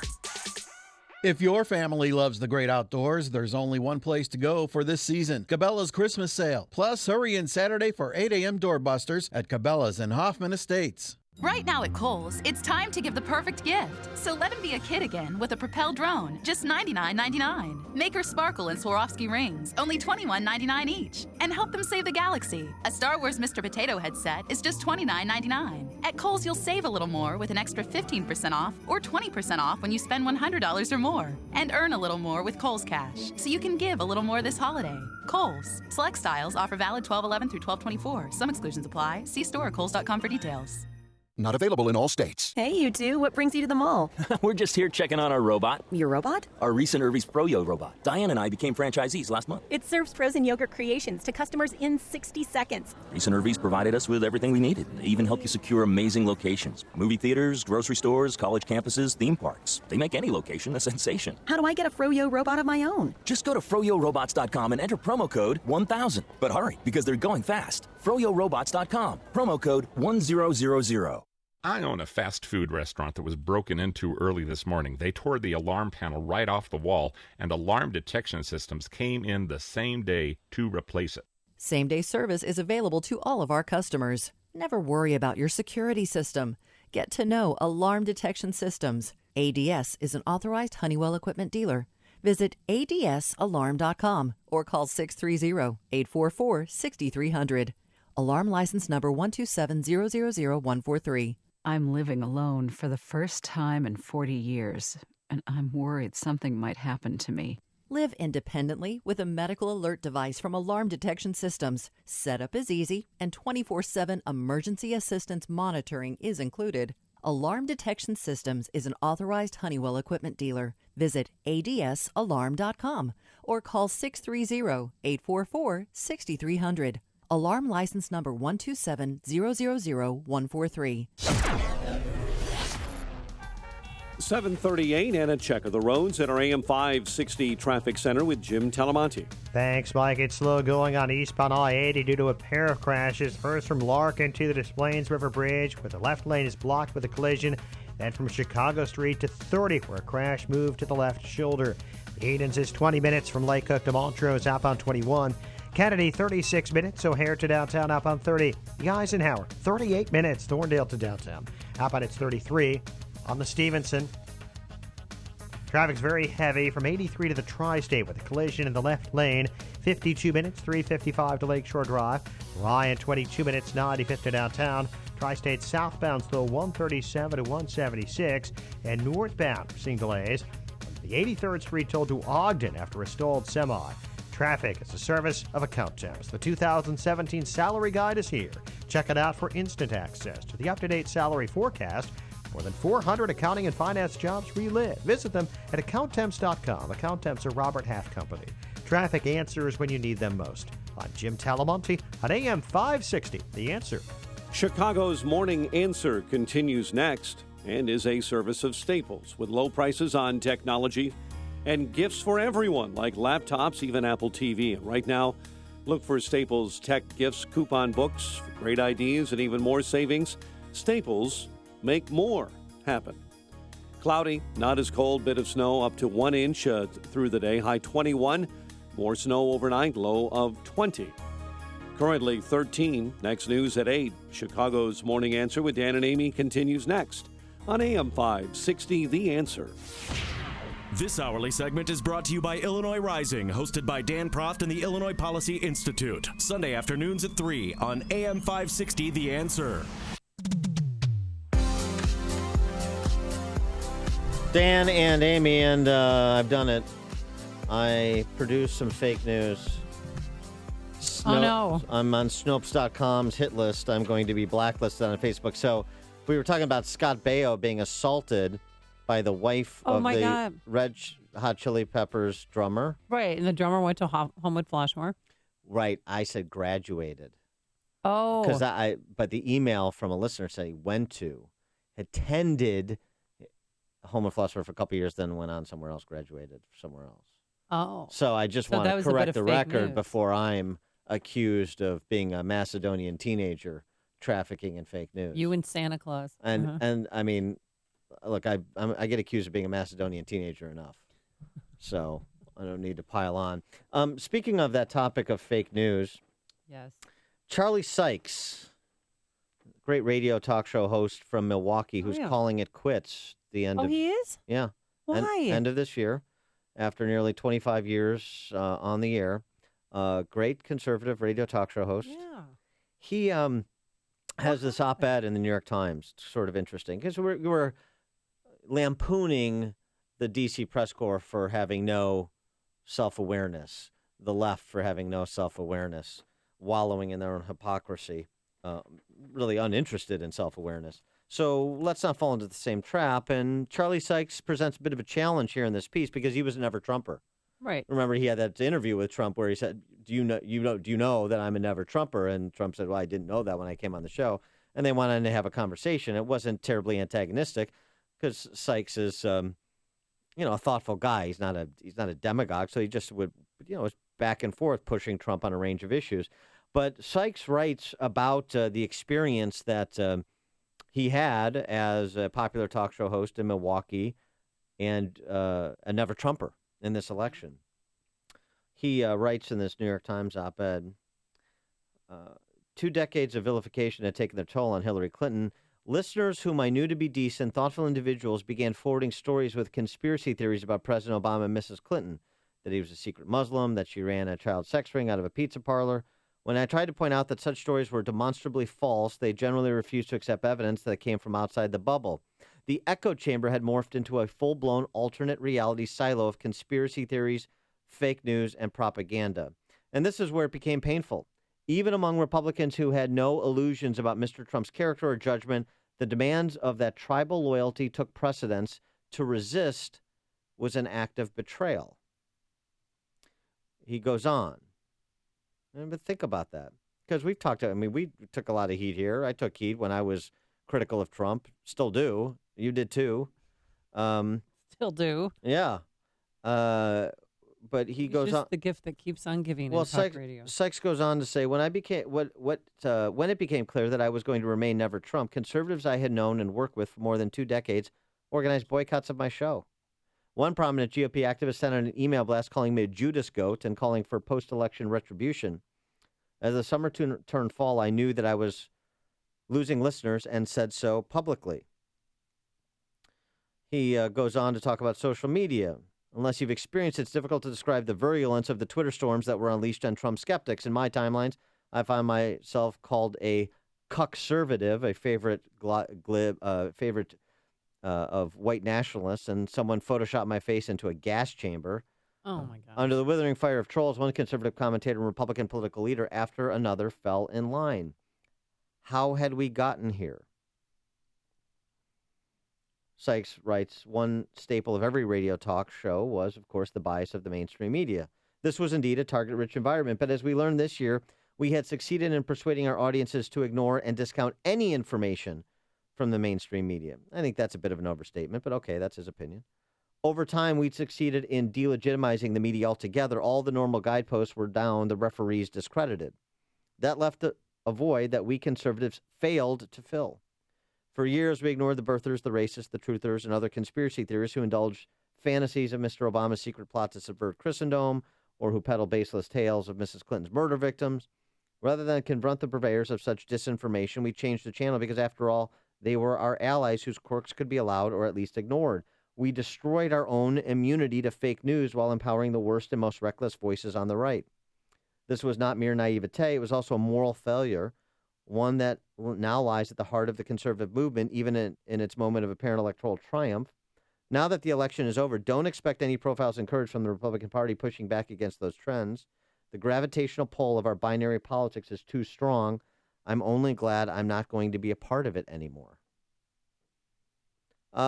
Pretty stark statement from Sykes, and he is a conservative, and he's a real conservative. He's a thoughtful conservative, and I don't agree with. He's not a screamer. No, and I don't agree with his stance about being never Trump in the general election down to the close, because the order of priority was to defeat Hillary Clinton. But some of what he says here, while I wouldn't go as far as he goes, has merit. I mean, you got to be here. And here's the way I'll put it. I'll localize it. You have to be willing to police and clean up your own house, right? Mm-hmm. This is and having a difference of opinion or having standards and applying them to people within your ranks is not the same thing as being divisive. So let me give you an example of an organization that has done a terrible job of policing its own and where it found itself. The Illinois Republican Party. That's a good example. That's the one I was going to use. Yeah, it is. Okay, now tell us why. Well, I mean, for example, it's a different sort of thing, but think about the run-up. I mean, for you kids out there, you may not remember, but think about the run-up to George Ryan's election as governor in 1998. I remember it. Remember it well. Right. Everybody falls in line. Everybody looks the other way with bad actors, and George Ryan, frankly, running to the left of Glenn Poshard, and then governing to the left of Sarah Feigenholz. But we're also supposed to go along because he's the governor. And you knew because you were being solicited for fundraising tickets and because things were running through government agencies. If you were around it at the time, and I have a lot of friends in government going back before then, but certainly during there. Yeah, because you're 82. Correct. And obese, not morbidly obese anymore. Because you're watching your weight. I'm working on it. And it's really, I commend you because it's really hard during the holiday season. Thank you. To cut back on the cookies. But all right, so back to 1998. Well, but so you knew this was happening, but you're supposed to turn a blind eye to it because he's on our team. He's our governor, and everything runs through the governor, and and everybody is supposed to genuflect before the governor and his directors, as it were. Well, we did the same thing this time with Senator Mark Kirk. Well, but everybody's supposed to fall in line. Well, right, but okay, but George Ryan's a different thing because, of course, that wound up with George Ryan and I don't know, 6 dozen others in federal prison, right? The Operation Safe Roads criminal investigation that took down Ryan and so many others. By the way, it also wound up with 6 dead kids. I mean, unbeknownst at the time, but it turns out that culture begot an event that left 6 kids dead on the side of a road, the Willis children. Burned up in a car. So, these things have consequences. It's very short-termish when you say, well, he's our guy.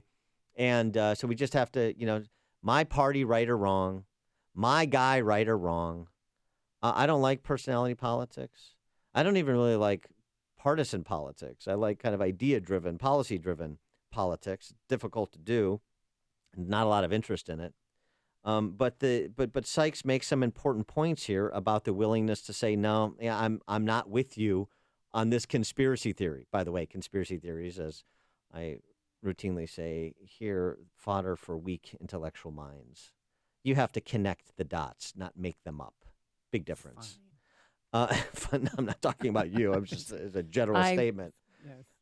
And so does Sykes have some points here? 312-642-5600 turnkey.pro instantly, because I know, and I've enjoyed the last 6 weeks since November 8th as much as anybody, because the comeuppances that have been delivered to so many people who so richly deserve them and have for so long, it is difficult to not experience boundless schadenfreude, frankly, which I have. Schadenfreude. So,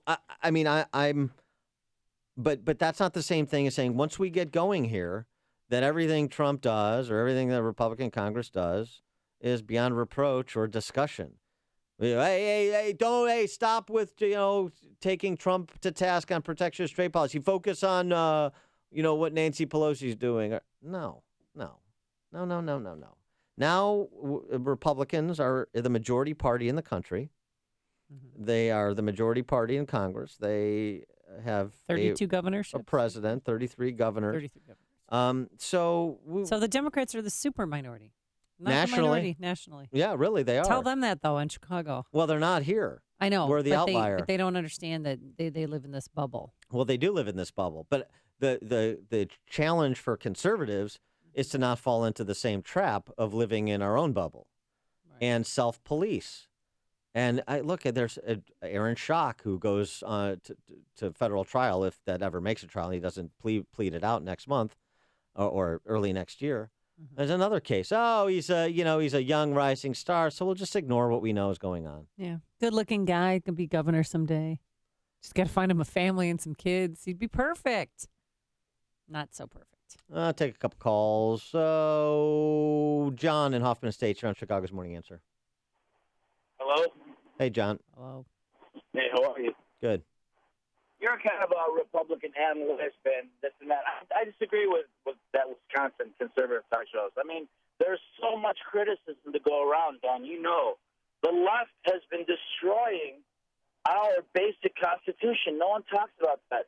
Liberals love choice, but they don't love school choice. Yeah. They love the conspiracy theories to be thrown on the right, but they don't talk about their conspiracy theories and their wild, narratives that just try to push one side, their agenda, so their leftist, whatever it is in play and always on record, like here in Chicago. I mean, look at Chicago. It's a disaster. Well, it is. And you guys don't even bring out a fraction of the disastrous situation in Chicago. People are struggling all over the place. Oh, really? We don't? Yeah, we do every day. Workers and the people that are in with these guys that are connected are doing well. The rest are not doing that well, Dan. Yeah, I know. I've only been saying that for about the past 20 years. Right, but I mean, there's got to be some steps taken to change instead of criticizing Trump and somebody that wants to change the system. Go after these guys that have been entrenched for 30 years. Yeah. Okay, John. Thanks for the call. So here's the thing about that. You're right. John from Hoffman Estates is right about the left and what they do, and that they don't abide the standard they want to hold conservatives to. I got that. But the point is, we could be them, but they couldn't be us. And we should guard that jealously. We could do the same things that they do. We could be the same hypocrites they are. We could be the same power mongers they are. But they couldn't be what we're supposed to be. So why don't we be what we're supposed to be? What about that? There's a difference. So because this is, as elementary as two wrongs, but why don't we go after the people in charge for 30 years, or more like in Chicago, 100 years? Yeah, John from Hoffman Estates, look, I'm trying to advance the flag, and a lot of other people are as best we can in some hostile territory. One of the reasons it's been so difficult to advance the flag against those people who've been in charge, despite the fact that their record is destroying Illinois' economy and school system and social services and general quality of life, is because of the lack of a compelling alternate vision backed by supportive action presented by the Republican Party for much of that time period in Illinois. So, the question is not the ends. I know where we want to get to. I want to get to the same place you want to get to. So how do we get there? Because just cursing who's been in charge, as you have noticed, has not displaced those in charge. So that's why I say this is a moment for some reflection on our side of the ledger as well. And now, a moment of objectivism with Yaron Brook and the Ayn Rand Institute. Each year as Christmas approaches, I hear people complaining that the holiday has become too commercial. But gift giving is one of the things I like best about Christmas. It's a great way of showing affection and goodwill to coworkers, friends, and loved ones. People will say that's materialistic, but it's actually a beautiful combination of the spiritual and the material. The gifts we exchange are a celebration of the personal values that make life worth living. Despite its pagan origins and Christian mythology, Christmas is a secular holiday celebrated by men and women of goodwill all over the world, including atheists like me. From the Ayn Rand Institute, wishing you a very Merry Christmas, I'm Yaron Brook. This has been a moment of objectivism from the Ayn Rand Institute. To learn more, listen to the Yaron Brook Show, Saturdays at 4 on AM 560, and visit ariradio.com. If you enjoy Yaron Brook's Moments of Objectivism, consider making a gift to support content like this from the Ayn Rand Institute. ARI fosters a growing awareness, understanding, and acceptance of Ayn Rand's philosophy of objectivism to create a culture guided by the principles of reason, rational self-interest, individualism, and laissez-faire capitalism. To support this work, go to ariradio.com and click on the donate button. Your tax-deductible gift will help to spread the message of Ayn Rand to the next generation.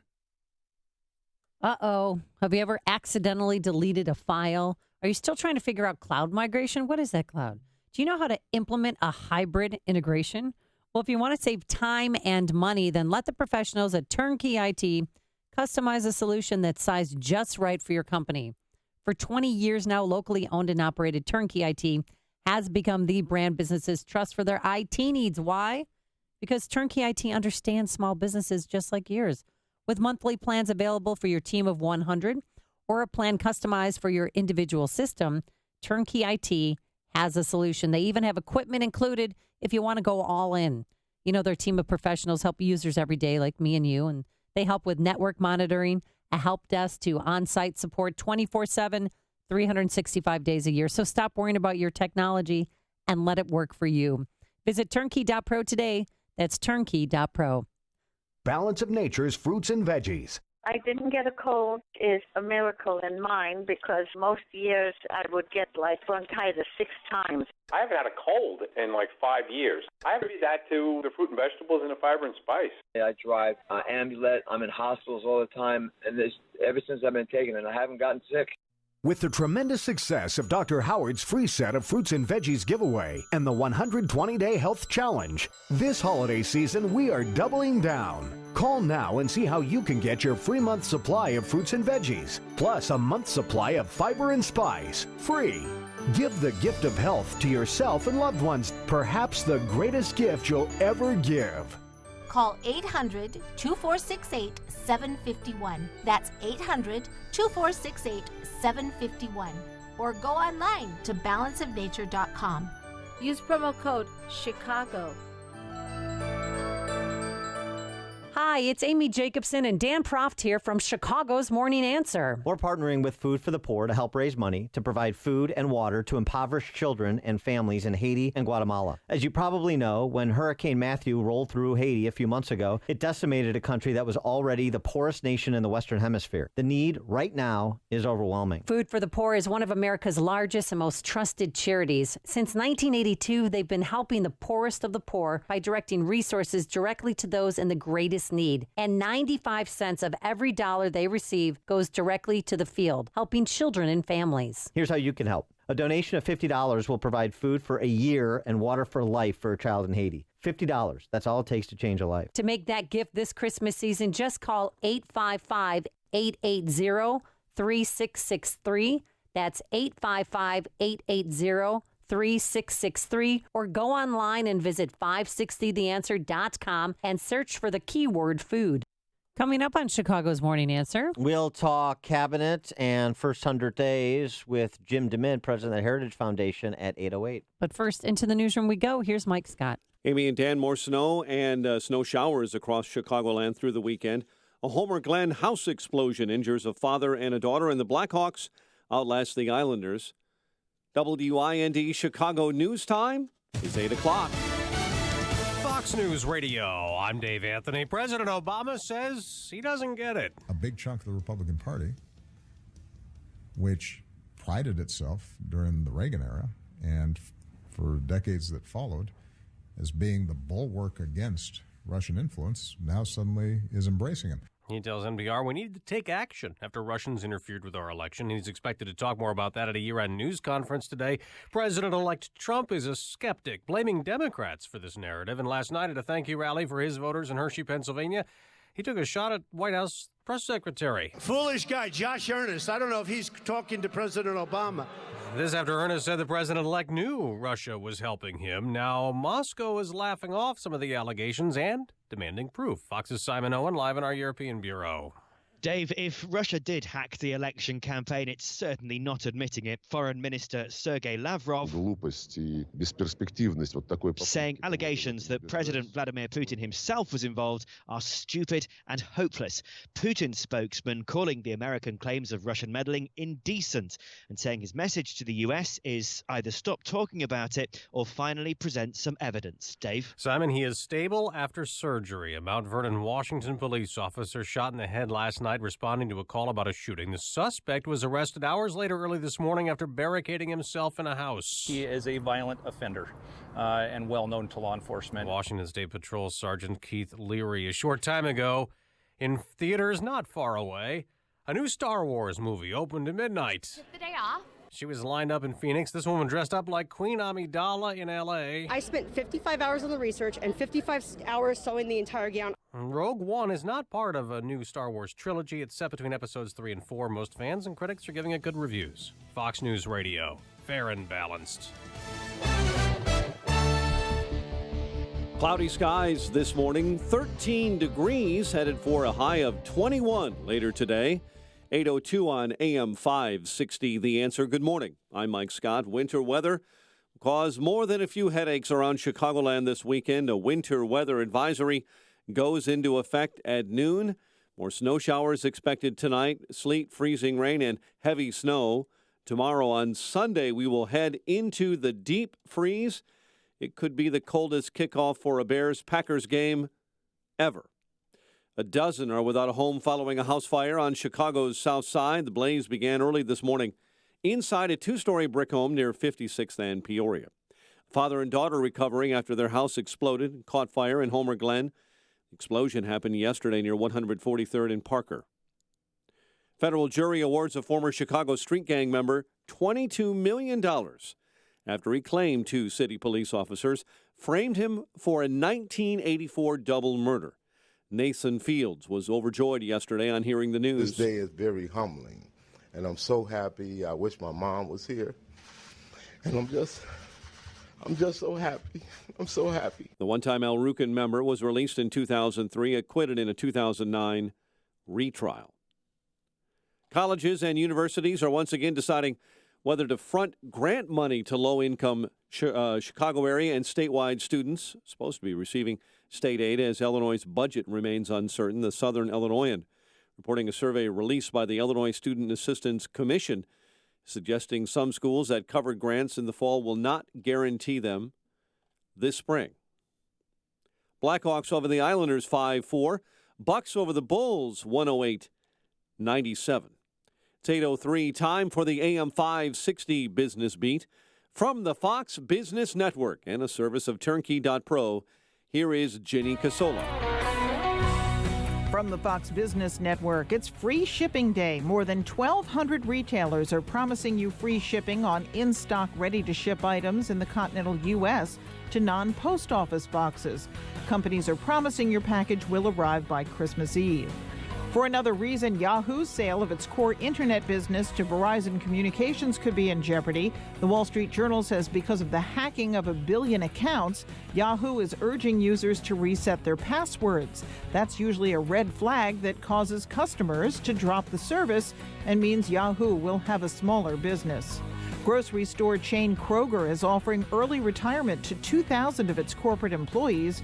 Kroger is working to cut costs. The Dow closed up 59 yesterday to 19,852. The Nasdaq added 20 and the S&P gained 8. With the Fox Business Report, I'm Ginny Cosola. It's 8:05 in Chicago. A check of traffic and weather on the way next on AM 560. You need to understand that the way you build wealth is you do not use the evening news or CNN or Fox to set the tone of your emotions around your investing. The Dave Ramsey Show. If you're thinking of changing your investing patterns because you're watching the news, you need to turn off the news. You are in charge of your destiny. Dave Ramsey. Weeknights starting at 7. Presented by Wintrust Community Bank on AM 560. The Answer. Offer not valid in all states or where prohibited by law. See website for details. Need some extra cash today? Do you have bad credit or maxed out credit cards? If so, turn your radio up. 35cash.com is one of the nation's largest personal loan networks with over 50 different lenders. Now you can get a personal loan for up to $5,000 with any type of credit discreetly from your computer or smartphone and with no paperwork to send in. That's right, no paperwork whatsoever. Your cash will hit your bank account as soon as tomorrow, as our lenders have millions of dollars to lend regardless of your credit history. Visit 35cash.com and you can have up to $5,000 in no time. Just have a checking account and a regular source of income and you can get the loan you need now, regardless of your credit. Go to 35cash.com from your smartphone or computer to get the cash you need. Visit 35cash.com. Type www.35cash.com directly into the address bar. That's 35cash.com. 35cash.com. It is 8:06. Let's get an update on the roads at our AM 560 Traffic Center with Jim Talamonte. Thanks, Mike. I-80 is jammed eastbound from before Humboldt to the Des Plaines River Bridge, where a crash blocks the left lane. Westbound Heavy Richards to the bridge. Northbound I-55 is bottled up. 355 to the Tri-State, where a crash moved to the right shoulder. It's an hour and 9 minutes, 355 to Lakeshore Drive. It's 32 minutes from 294. Outbound 38 minutes to 355. Eden's 19 minutes, Lake Hook to Montrose, outbound 21. The Kennedy, 47 minutes, O'Hare to downtown, 37 from Montrose, 30 in the Express, outbound 29 minutes to O'Hare. The Eisenhower, 47 minutes, Thorndale to the post office, outbound 37. The Ryan, 23 minutes, 95th to downtown. Tri-State, northbound, slow from the Stevenson to 47th. The Reagan Tollway to the Eisenhower. Veterans Memorial, a little slow, 75th to the Reagan Tollway. The other tollways are light. Traffic answers when you need them most. I'm Jim Talamonte on AM 560, The Answer. Chicago's Morning Answer continues next. Your official Chicagoland weather forecast. It comes from the aircomfort.com Weather Center. Here's our meteorologist, Kevin Snyder.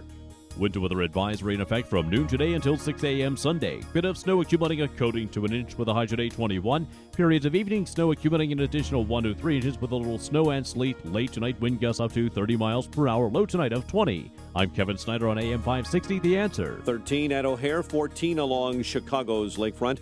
Your next news update is at 8:30. Chicago's Morning Answer with Dan and Amy continues next on AM 560, The Answer.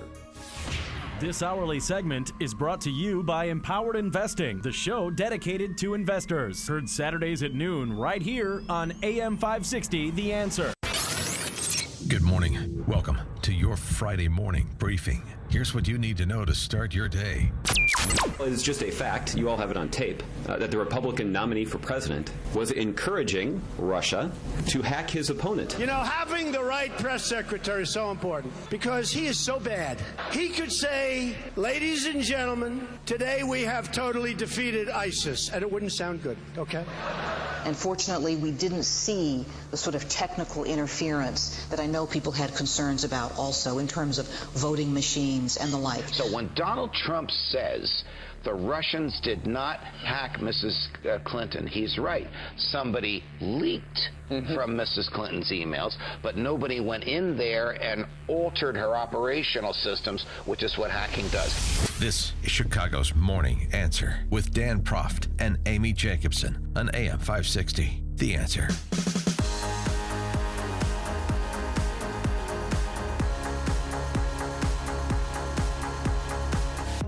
Good morning, Dan and Amy. Amy, our newsman Mike Scott just informed me Keith Richards 73 today.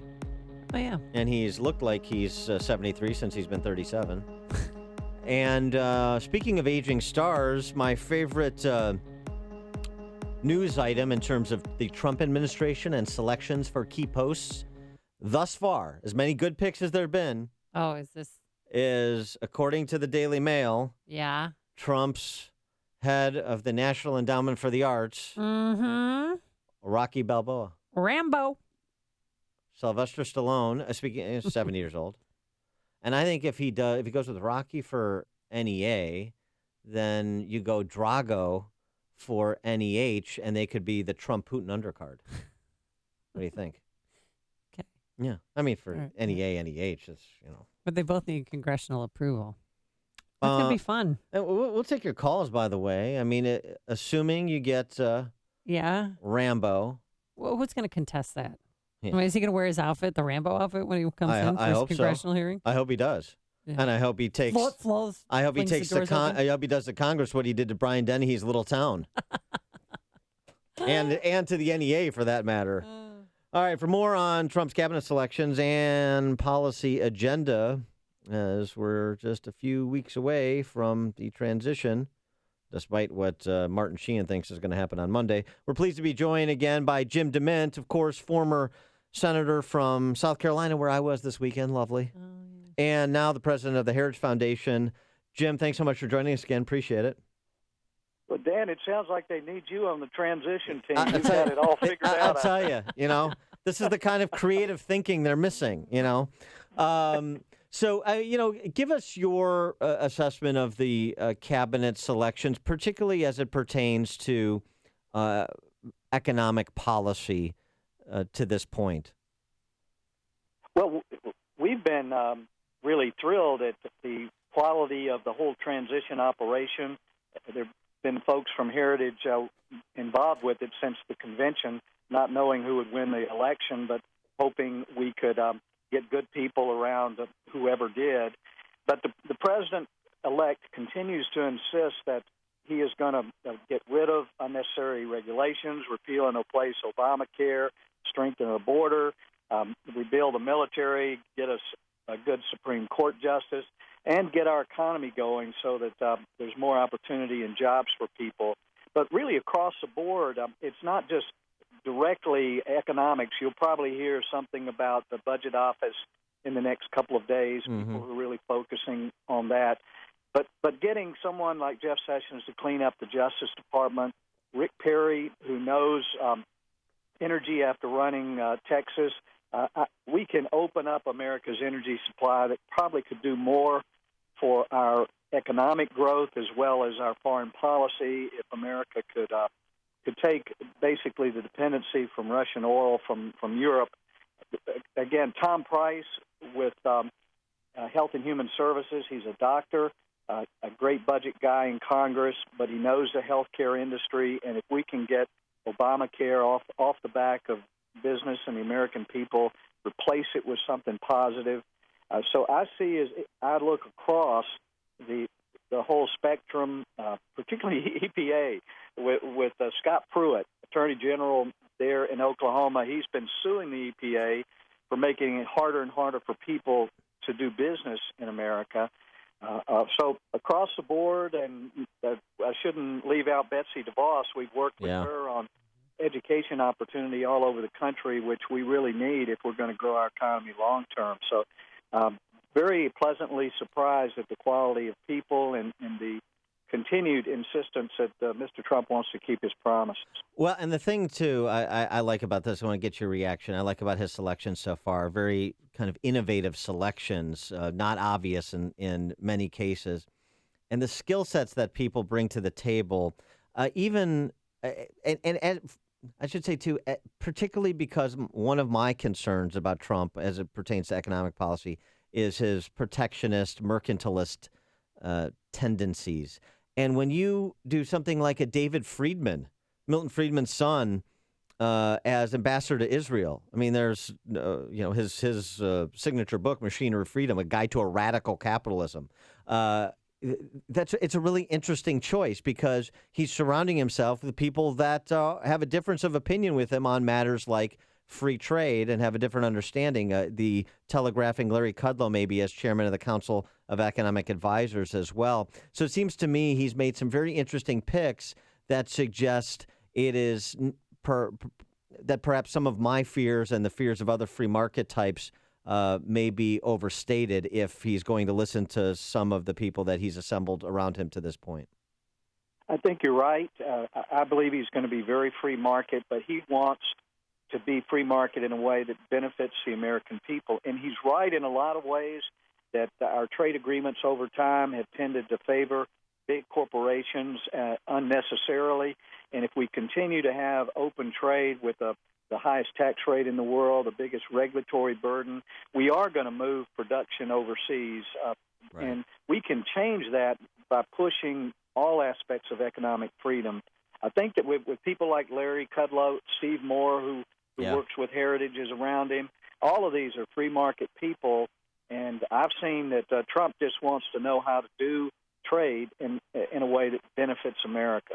Senator DeMint, let's move over to the coveted Secretary of State nomination, Rex Tillerson. If he makes it through the confirmation hearings, he would be the first Secretary of State that has never served in the government or served for the military. And do you think he's going to have any problems? You know, there's only 3 Republicans that are needed to block his nomination. I don't think he will. I don't know Mr. Tillerson personally, but he knows the world probably as well as anyone who's been in politics. He's been negotiating with countries all over the world for years, and you don't become the CEO of the top energy company in the world unless you know how to operate on a global scale. So I think you'll see that our Secretary of State and our State Department under Tillerson is going to focus on economics, making better deals for America. So everything I see about him suggests that he is going to do American foreign policy in a good, tough, strong way. And that's really what our allies and enemies need. We talk with our allies all the time. They come through Heritage. We've probably had 20 delegations since the election of people who want America to retake its leadership role in the world. And everything I know about Mr. Tillerson suggests that he will do that in a good way. Including but not limited to the personnel decisions Trump has made to this point. What are some concerns you have about Trump in terms of his policy agenda? Well, I really, the biggest concerns I have is just the people who are trying to protect the status quo in Washington. That the Democrats right now are trying to delegitimize the election. They're going to continue to try to divide the country to make it hard to govern. And all the big special interests, including big corporations and the big unions, everyone is going to try to protect their turf in Washington. So Mr. Trump is getting ready to run into a very difficult wall. The reason I think America elected him is they think he might be the one person who would kick it down. But Washington is a swamp. Washington is not working for the best interest of the American people, and it's going to be a fight. What we hope we can do at Heritage is build public support and understanding for ideas that are going to make their life better, make our country stronger.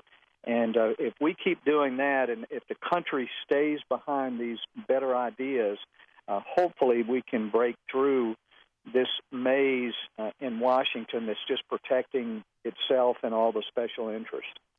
What's your view on the nuclear option with respect to the Supreme Court nominee that's forthcoming, if that's required? Now, of course, Harry Reid blew up the protocol for federal appointees for President Obama in terms of needing 51 votes and not 60, but it was limited to below Supreme Court nomination level. If it's needed, if you have to use 51 instead of 60 in order to get Trump's selection for the Supreme Court through, should Mitch McConnell, who I know you've crossed swords with over the years back in your days in the Senate, should he exercise the so-called nuclear option with respect to that nomination if needed? Well, that's a last resort. I think what President Obama is going to find that everything he did on a totally partisan basis is likely to be wiped from the record, like Obamacare, the things he jammed through. A lot of the appointments will be moved out as quickly as they can. I mean, we need to try to get some of the Democrat Party to support some of Trump's agenda. And he won in a number of states where Democrats are senators. So I hope that's a last resort. Now, and I'm fully convinced if Hillary had won that and the Democrats had the Senate, that they would have changed the rules to make sure that they got who they wanted on the Supreme Court. Mm-hmm. I hope the Republicans don't have to do that. But if they really stand in lockstep against the nominees and against just the legislative priorities, that the country just gave that mandate to Trump, in effect, I think Republicans are going to have to look at what they have to do to move the country in the right direction. So hopefully that it won't happen. It's a last resort. And I think I'm optimistic that you'll see a number of the Democrats work with Republicans, as the Republicans did to them. There are a lot of Republicans who showed deference to President Obama and his appointments and his judges, and Obama stocked the lower courts as well as the Supreme Court with very liberal folks. And now it's time the country wants to see a different approach. I hope we'll see that from the Senate now. Now, is there anything that President-elect Donald Trump has done that has disappointed you or made you, cause for pause? No, but I have to stress that while we have been a resource, we've got people working in the transition office. We're not in a position where we're directing or have any authority to actually appoint people. That's what we do at Heritage. So I'm not going to try to comment on personalities, but I just have to say I feel very grateful that we have a chance to turn our country around. I left the Senate early because I really felt like we could not take 4 more years of what President Obama has done, and now we have that opportunity. So we want to be cheerleaders when they do the right thing, and so far the people they put in place have been the kind of people that can get the right things done. So we'll hold our criticism until they actually put something bad up, and so far we haven't really seen any policy proposals that would cause us concern. Well, one of the other things, Heritage Foundation, one of your outlets is Daily Signal, dailysignal.com. I read it routinely. There's a good piece up today about the whole fake news fight, and with Facebook's announcement yesterday about the monitoring they're going to do in conjunction with Snopes and the Poynter Institute and other, I would say, left-leaning organizations to determine what is fake news and what isn't. How concerned are you about going up against tech giants like Facebook and Google that are potentially looking to target and marginalize substantive conservative viewpoints or free market-oriented legitimate news stories? Well, I've been watching fake news on NBC and ABC and CBS there you go. for a long time. There you go. So, I mean, it is a problem that in a democracy, if the people, the voters, cannot get good information, and I have a big concern, whether it's the traditional news and the left-leaning mainstream media or what we're seeing on the Internet. I met with Mark Zuckerberg a few months ago. They know that when human hands touch things, most of their staff is liberal. But he also knows if people are convinced that they are beginning to be biased in one way or another, that this huge Facebook network could begin to crumble. And so I don't think it's in their interest to become overtly liberal, but at where there are human intersections, when you've got thousands of people working for you, most of them from California, most of them young folks, there's going to be a liberal leaning.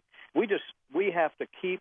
That's why we have the Daily Signal at Heritage. Is so if people want to know what's going on the Hill, and we're not heavy policy oriented in Daily Signal. Normally, we're telling stories about real people and how policy touches them. Mm-hmm. But we and that's why you're on, you and Amy, every day.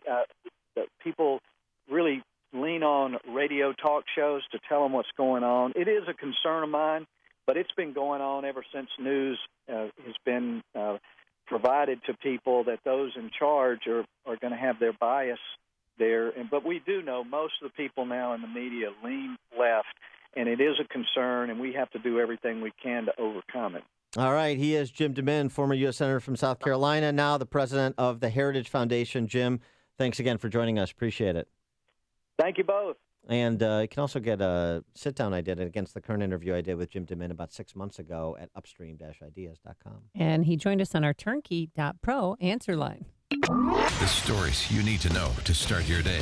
This is Chicago's Morning Answer on AM 560, The Answer. Hi, it's Amy Jacobson and Dan Proft here from Chicago's Morning Answer. We're partnering with Food for the Poor to help raise money to provide food and water to impoverished children and families in Haiti and Guatemala. As you probably know, when Hurricane Matthew rolled through Haiti a few months ago, it decimated a country that was already the poorest nation in the Western Hemisphere. The need right now is overwhelming. Food for the Poor is one of America's largest and most trusted charities. Since 1982, they've been helping the poorest of the poor by directing resources directly to those in the greatest need. And 95 cents of every dollar they receive goes directly to the field, helping children and families. Here's how you can help. A donation of $50 will provide food for a year and water for life for a child in Haiti. $50. That's all it takes to change a life. To make that gift this Christmas season, just call 855-880-3663. That's 855-880-3663. 3663 or go online and visit 560theanswer.com and search for the keyword food. This is Dan Proft with 60 Seconds of Sanity.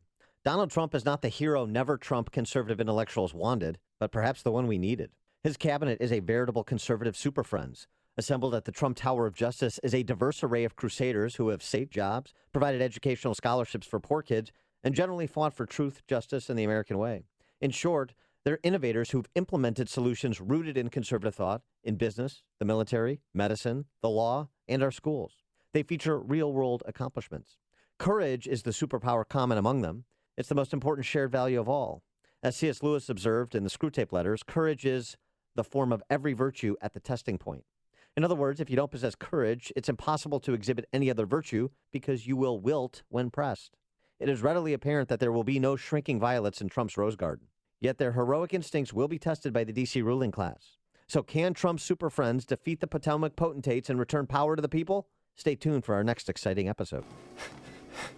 Mike Rowe here for 1 hour. Today, Chuck is jogging in place to make a point about energy efficiency. I thought I was training for a marathon. He's been at it now for... 3 minutes. And already he's wearing out. I'm not. Your heating and air conditioning systems are a lot like Chuck. Warm yet somehow cool? Wheezing, wasting energy, and probably headed for replacement. You're talking about the air systems, right? Sure, pal. Sure. Call 1 hour before it's too late. Can you do the disclaimer for me? Each independent franchise is licensed in its respective state or county. Thanks. Life should be an adventure, and so should your health. It's another can't-miss Health Quest radio show this Saturday morning. Dr. David Kolbaba. I'm the host of Chicagoland's longest-running health news and science show. As a primary natural health care practitioner, I've been helping people just like you reach a higher place of health and longevity, utilizing more natural strategies as I believe our Creator meant it to be. Create your adventure in health. Tune into Health Quest Radio every Saturday morning at 11 on AM 560. The Answer. Highland Park Ford Lincoln's in the house. Here's Alan Marty. We're back on the radio and getting bigger than ever. We're the #1 Lincoln dealer in town. And Chicagoland's first ever Ford Lincoln Superstore, too. Folks like our great deals, for sure. Just yesterday, I got attacked by the paparazzi. Really? But I think the groupies are the worst. Groupies? All the Highland Park groupies we have. Sure. Right, Al. The Highland Park Ford Lincoln Superstore. Call 1-800-984-9000 or go to alanmarty.com. Well, I have groupies. A rich fantasy life is important. This is Alan Marty. Deal with us. Balance of Nature's fruits and veggies. Oh my goodness, I am so grateful for it, and my 85-year-old mother even more so. I love the product so far. It's been a little over a month now, and I feel great. It's incredible. It's working good. It's amazing, Glue. I'm able to do more and I feel better. I like it. With the tremendous success of Dr. Howard's free set of fruits and veggies giveaway and the 120-day health challenge, this holiday season we are doubling down. Call now and see how you can get your free month supply of fruits and veggies, plus a month's supply of fiber and spice, free. Give the gift of health to yourself and loved ones, perhaps the greatest gift you'll ever give. Call 800-2468-751. That's 800-2468-751. Or go online to balanceofnature.com. Use promo code CHICAGO.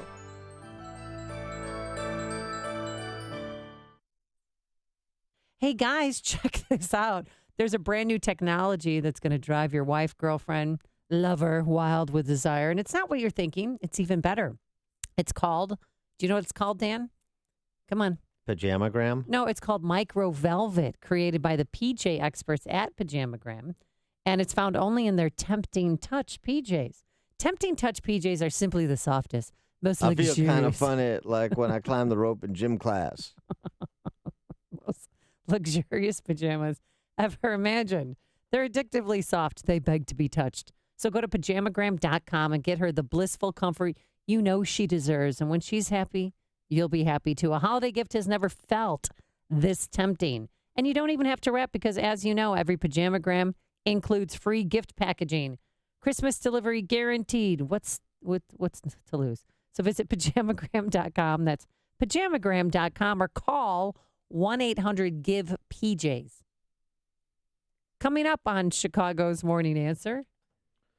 We'll talk Russian hacking or not hacking, DNC leaking, with Cliff May, president of the Foundation for Defense of Democracies at 8:38. And later, our Christmas gift exchange here at AM 560. But first... Singular.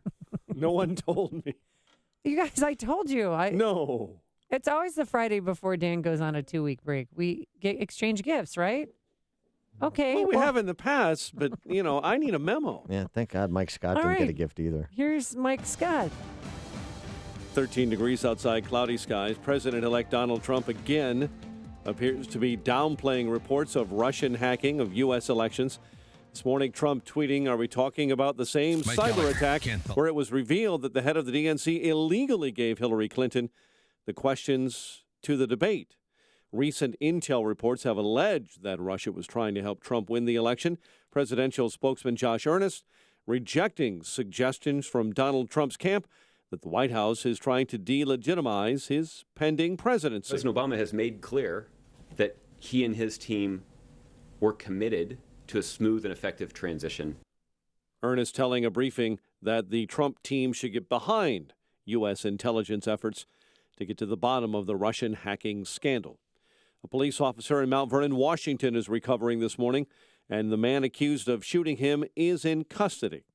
Washington State Patrol says the suspect barricaded himself in a home for hours after shooting at that officer with at least one hostage before being arrested.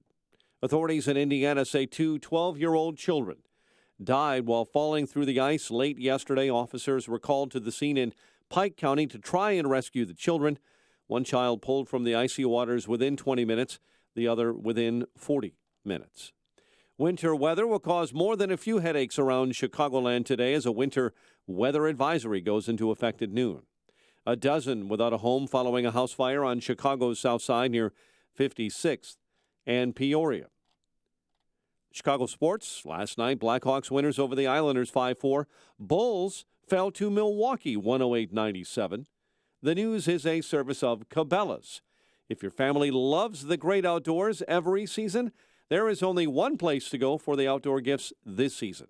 Cabela's Christmas sale. Plus, hurry in Saturday for 8 a.m. doorbusters at Cabela's in Hoffman Estates. 8:33 and a check of traffic and weather on the way next on AM 560.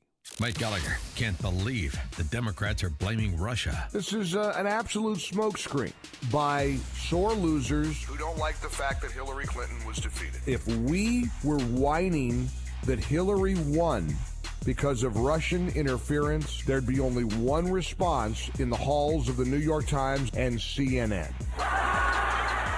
The Mike Gallagher Show, weekdays at 9, right before Dennis Prager at 11 on AM 560. The Answer. This hourly segment is brought to you by Papa Nicholas Coffee. Papa Nicholas Coffee, a family tradition since 1897. Did you know that if you have mutual funds in your IRA, 401k, or investment accounts, that according to Forbes magazine, you could be paying as much as 3.17% in hidden fees every single year? 3.17% may not sound like much, but over 10 years, it's costing you 32%, whether your fund is up or down. Hi, it's Tom Fortino of the Alpha Wealth Group in Chicago and host of the Alpha Wealth Hour on AM 560. This is just one of the reasons I hate mutual funds, and you should too. You may not know this, but you have far more investment options today without the excessive fees. Learn what they are in my free report, The Truth Behind Mutual Funds. What you learn may shock you. To get your free report, The Truth Behind Mutual Funds, call 630-519-4742. There's no obligation. That's 630-519-4742. Investment advisory services offered through Retirement Wealth Advisors, Inc. If you're an IT services pro or you just manage IT in your organization, you know how important data storage is. Hiding a server in the back closet next to the coffee filters? Well, you don't have to be running for president to know that's a dumb idea. Today, you need data storage solutions that are safe, secure, and ready for anything, run by professionals who care about you and your business. New Continuum Data Center is a cutting-edge West Chicago co-location facility that's 80,000 square feet of cooled and connected awesome. But don't think of us as a data center. Think of us as the people inside the data center. Talented pros who are monitoring your servers 24/7. We're here to customize solutions, answer questions, carry out tasks to your exact specifications, or just get out of the way while you work in our comfortable, secure, state-of-the-art facility. Whether you need a single rack, a secure cage, or a private suite, or just aren't sure, let's talk about designing the right solution for you. Visit newcontinuum.net/radio today and get up to 3 free months of service just for taking a tour. Some conditions apply. That's newcontinuum.net/radio or call 1-800-432-COLO and mention this radio ad. As the weather gets colder, you can't help but dream about spring and the warmer times of the year. Sure, the holidays are great, but another Chicago winter? Now is the time to look forward to and plan your warm weather special events like golf outings and weddings at the Bolingbrook Golf Club. Make wonderful memories. Enjoy the beautiful outdoor setting overlooking fountains and a lake. The perfect intimate atmosphere for your special day. The Bolingbrook Golf Club can accommodate 8 to 800 guests any time of the year, but spring and summer book fast. Go online now. BolingbrookGolfClub.com. Book your 2017 wedding or golf outing and receive 5 days and 4 nights at the Grand Mayan in Nuevo Vallarta or Puerto Vallarta with a master room and 2 rounds of golf at the Jack Nicklaus Design Course from Vedanta Resorts. Package includes hotel stay only and does not include airfare, ground transportation, or food and beverage, and is valued at $1,300. Restrictions apply. Speak with sales team for details. Log on to BolingbrookGolfClub.com and start planning. The Bolingbrook Golf Club, exceeding your expectations since 2002. 8:37, check of your roads in the AM 560 Traffic Center with Jim Talamonte. Thanks, Mike. Eastbound I-80 has heavy delays from before Humboldt to the Des Plaines River Bridge thanks to an earlier crash. The Edens, it's fine. 19 minutes either way between Lake Cook and Montrose. Inbound Kennedy, delays start at Montrose. 43 minutes O'Hare to downtown. 33 from Montrose. 32 in the Express. Up on 27 to O'Hare. The Eisenhower's 53 minutes, Thorndale to the post office. 39 from Manheim, up on 33 to Thorndale. Stevenson, 58 minutes, 3:55 to Lakeshore Drive. 36 from the Tri-State, up on its 5. Orion, 24 minutes, 95 to downtown. Northbound Tri-State delays from the Stevenson to the Hinsdale Oasis, the Reagan Tollway to the Eisenhower. Veterans Memorial sluggish from Maple to the Reagan Tollway. The other tollways are good. Northwest Indiana just fine. Traffic answers when you need them most. I'm Jim Talamonte on AM 560, The Answer. Chicago's Morning Answer continues next. Your official Chicagoland weather forecast from the AirComfort.com Weather Center, providing the right climate for business since 1935. Cloudy, not as cold today, and a bit of snow up to an inch. High of 21. Snow and sleet, maybe some freezing rain mixed in south of I-80 overnight. For the rest of us, about 1 to 3 inches of snow and a low of 20, and even more snow tomorrow, a high of 29. Sunday's high, 1 above, 13 at O'Hare. Next news coming up at 9. Chicago's Morning Answer with Dan and Amy continues next on AM 560, The Answer. This hourly segment is brought to you by Real Estate Airwaves. Check out the show that's all about making money in real estate every Sunday at noon on AM 560, The Answer. Hey, Santa Claus. Hey, Santa Claus. Hey, Santa Claus, Santa Claus, Santa Claus. Top of the morning, Dan and Amy, and we've got evacuation suspended in Aleppo. And it's interesting, the focus is all on Putin and the election hacking. Loretta Lynch saying yesterday in an interview with Politico this about election tampering at the state or local level, the threat of that and how that threat manifested itself or did not. At the same time, the Department of Homeland Security was very actively engaged in reaching out to every state to make sure that they had access to every resource they needed to protect the state electoral system as well. And fortunately, we didn't see the sort of technical interference that I know people had concerns about also in terms of voting machines and the like. So no technical interference with respect to voting machines and the like. That's Obama's Attorney General saying that. So there was no discernible compromising of the actual voting or vote tabulation, according to Obama's Attorney General. And then Judge Napolitano was on Fox and Friends talking about hacking versus leaking, the difference that seems to be lost on the left. So when Donald Trump says the Russians did not hack Mrs. Clinton, he's right. Somebody leaked from Mrs. Clinton's emails, but nobody went in there and altered her operational systems, which is what hacking does. If you want to change the outcome of an election, are you going to alter the candidates' operating systems, or are you going to alter the systems of the people who register the voters and count the votes? So she has no one to blame but herself, because it was just leaked. Her emails were leaked. She should have been blaming herself for a long time, from the minute she decided to use the homebrew server. So if there was no hacking of Hillary's emails and there was no hacking of election operating systems at the state and local level where elections are administered that would compromise the election results, then I'm sorry, what exactly are we talking about? Let's put that question to our friend Cliff May. He is the president of the Foundation for the Defense of Democracies, and he's also a foreign affairs columnist for the Washington Times. Cliff, thanks for joining us. Appreciate it. Good to be with you. So what about that? What is it exactly we're supposed to be up in arms about with respect to Putin and Russia, given that we suspect that they're trying to hack into and create mischief in America as a matter of course on a daily basis? Well, let's just start with the fact that spying and intelligence gathering is nothing new. It's being done more often nowadays by cyber means.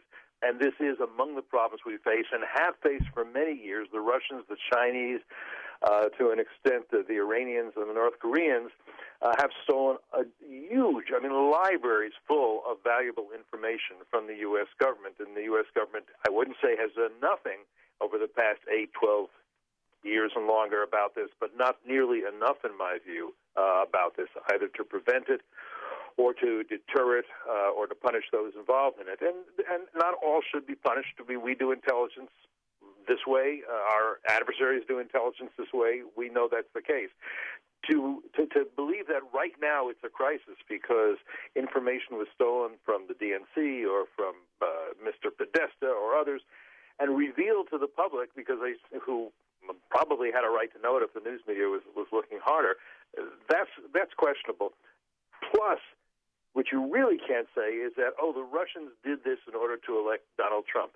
First of all, we don't have any reason to believe that this is what changed any voters' minds, or certainly not a significant number of voters' minds. Secondly, there's no reason to think that the Russians expected Donald Trump could win. In fact, my guess is they thought Hillary would win. They might have wanted to discredit her in advance. That might have been one of their motives, but we don't know their motives. I have for 40 years been sitting down during election seasons with diplomats who will pump me and say, Cliff, what's really going to happen? When I say, I don't actually know, I kind of look at the polls like you do, they say, no, truthfully, what's going to happen? So the Russians were not that smart. They may have wanted to discredit our election system. They may have wanted to discredit Hillary Clinton. They may or may not have preferred Donald Trump as the president, but we don't know that. And it is true to say they got the information and leaked it. This was not hacking. This was not cyber warfare. They didn't shut down voting machines or the electricity throughout the country. But Obama's, promising retribution, that there's going to be consequences for their actions. And he said he knew back in September about the hacking when he met with Putin, but he didn't say anything because they didn't want to interfere with the election and that they thought Hillary Clinton was going to win. September of 2015. 2015, yeah. This is a very odd thing, and it's a pattern in the Obama administration that one should notice. He often doesn't do things that he should do because he doesn't want to antagonize the Russians or the Iranians during the negotiations. He thinks that in order to succeed, and his definition of success is to get an agreement whether or not it is honored by the other side, means he cannot take care of other business and cannot worry about the other things that are being done to us, often some pretty terrible things. That is a huge diplomatic mistake because it doesn't establish to the other side, look, you want to deal with us, you have to watch your manners, you have to be careful what you do.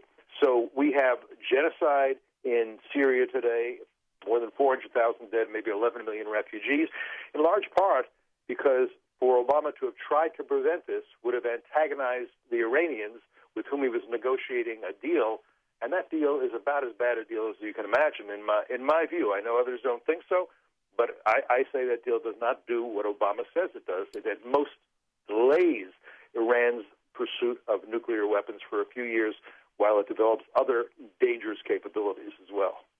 Sticking on, or I should say, going back to Russia, I guess Russia's pronounced role in the Middle East makes this relevant as well. But the selection of Rex Tillerson, or as I have now termed him in popularism, Rexon, the selection of him as Secretary of State, a bit of a outlier pick, but one that's being received well in most Republican circles, but with some qualifications from the likes of a Lindsey Graham or a John McCain.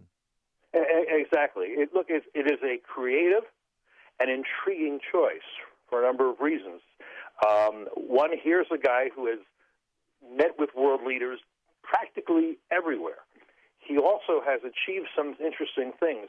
Russia is a particularly difficult environment for businessmen to work in and succeed in.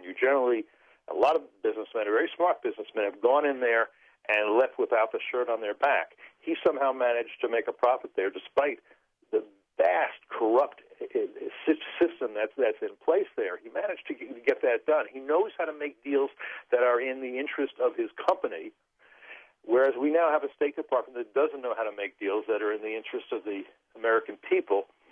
For all these reasons, it's a very interesting choice. I want to listen to him during the confirmation hearings. I don't know what his policy choices are. If you wanted somebody to represent you and win for you, he's a pretty good choice and has got a pretty good track record, as opposed to, for example, the people who negotiated with Iran, many of whom had negotiated earlier in the 1990s under Clinton with North Korea. Those negotiations failed. They were meant to prevent North Korea from getting nuclear weapons.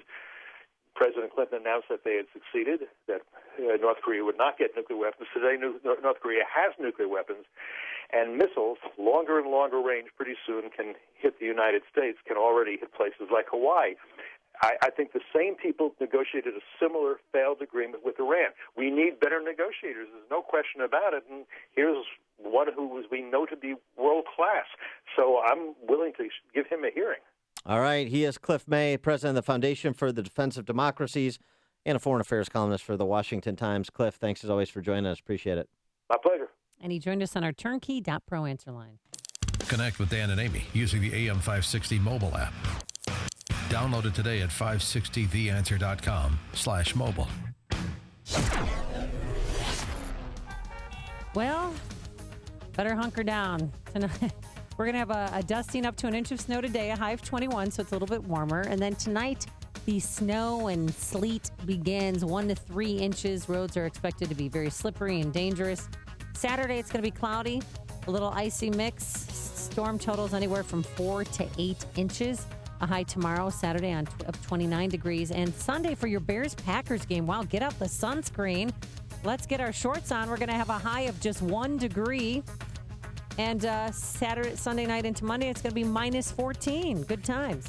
Let's get the latest on the travel times. Here's Jim Telemonte. Thanks, Amy. You'll find good times on the Edens right now. 19 minutes either way between Lake Cook and Montrose. The inbound Kennedy does have delays from Irving Park to the Hubbard Tunnel. 42 minutes O'Hare to downtown. 32 from Montrose. 27 on the Express. The Ohio Feeder's backed up. Outbound, just a 5-minute delay central to Sayre. The Eisenhower is fairly heavy at 55 minutes, Thorndale to downtown, 42 from Manheim. Outbound 32 to Thorndale. Stevenson 50 minutes, 3:55 to Lakeshore Drive, outbound 5 to 34. Ryan 23 minutes, 95th to downtown. Lakeshore Drive, southbound slow Wilson to North Avenue and 18th to the Stevenson. Northbound Roosevelt to Jackson. Eastbound I-80 slow from before Humboldt to the Des Plaines River Bridge after a crash. The tollways are all pretty light. Northwest Indiana, trouble-free. Traffic answers. Jim Talamonte on AM 560, The Answer. This is Eric Metaxas. Over the last year, I've been telling you about Liberty University's online degree programs, and many of you have begun completing your education through Liberty. For those of you who have not taken the step, a new year always offers new opportunities, so why not make 2017 the year you finally decide to finish your degree? Liberty University is the world's largest Christian university with over 95,000 students studying around the world through Liberty's online programs. So maybe you've procrastinated. You may have even convinced yourself that you just don't have the time. Well, the only thing standing in the way of completing your college education now is you. So whatever your excuses or reasons, 2017 can be the year you make it happen, but you need to start now. So pick up your cell phone and dial pound 250 and say the keywords Liberty University. That's pound 250 and say the keywords Liberty University. Flexible, affordable, possible. Liberty University online. Dial pound 250 and say the keywords Liberty University. This is Dan Proft with 60 Seconds of Sanity. Donald Trump is not the hero never Trump conservative intellectuals wanted, but perhaps the one we needed. His cabinet is a veritable conservative super friends. Assembled at the Trump Tower of Justice is a diverse array of crusaders who have saved jobs, provided educational scholarships for poor kids, and generally fought for truth, justice, and the American way. In short, they're innovators who've implemented solutions rooted in conservative thought in business, the military, medicine, the law, and our schools. They feature real-world accomplishments. Courage is the superpower common among them. It's the most important shared value of all. As C.S. Lewis observed in the Screwtape Letters, courage is the form of every virtue at the testing point. In other words, if you don't possess courage, it's impossible to exhibit any other virtue because you will wilt when pressed. It is readily apparent that there will be no shrinking violets in Trump's rose garden. Yet their heroic instincts will be tested by the D.C. ruling class. So can Trump's super friends defeat the Potomac potentates and return power to the people? Stay tuned for our next exciting episode. Illinois deserves an honest analysis of the problems facing our state. Avoid the spin from the mainstream media and Springfield insiders by tuning in to Illinois Rising every Sunday at 3 p.m. AM 560's Dan Proft and the Illinois Policy Institute tackle the policy and political issues that matter most and discuss possible solutions. So if you're sick of the status quo, then be sure to listen to Illinois Rising this Sunday at 3 p.m. on AM 560. The Answer. Highland Park Ford Lincoln's in the house. Here's Alan Marty. For 30 years, we've been making people happy with incredible deals and service. We're the best Ford Lincoln dealers in town. Because making people happy makes us happy. No doubt. This is one happy place. Heck, we just break into dance all the time. We don't break into dance at the dealership. Sure we do. No, we really don't. We could. Come on, Marty, dance with me. The Highland Park Ford Lincoln Superstore. Call 1-800-984-9000 or go to alanmarty.com. Admit it. Okay, you're a lovely dancer. Thank you. This is Alan Marty. Deal with us. AM 560. The Answer. So, Amy, before we do our traditional gift exchange, that's where you present me with a gift and I receive it. Well, I thought, are we all exchanging gifts? We always do. We're receiving gifts. You're receiving. Right, yeah. All right. I appreciate that. But before we get to the big surprise. I thought a nice a Christmas carol and appreciate the Boston branch of Showing Up for Racial Justice, or SURGE, an organization that attempts to mobilize white people to support activist movements like Black Lives Matter. They recently gathered to sing Christmas carols that they have rewritten to be more relevant, more salient, given the challenges of our time. So here's their version of Silent Night called Silent Whites. Won't you sing along with me? All right. What key of G or A minor? Wait, sa. Where's my? Hold on, I don't have my tuning fork on me. Okay. Okay. Silent. Oh, you started out way too high. Too high. All right. That's all I was saying. Oh. Silent whites, so much fright. Don't you know things ain't right? Check your privilege, save your tears. Join the fight and face your fears. You will never be free. Oh, this is bad. Till all black people are free. That was actually fairly horrendous. So, it was pretty if bad. you would like to join Amy and that hurt caroling my skin. in Lakeview with these revised and updated Christmas carols, there's also another song, Racism Mass Incarnation. That's sung to the tune of Angels We Have Heard on High. Oh, this is a good one. Okay. All right, I'm gonna let you do a bit of a solo here. Go ahead. No. No, go. The we all have hurt someone. Only some of us do time. Punishment for poverty. It just doesn't fit the crime.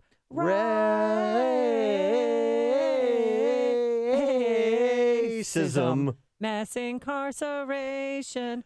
Prisons now have multiplied. A new form of slavery. Victims of the war on drugs. Scapegoats of society. Refrain. Racism. Mass That's my favorite part. incarceration. Wow.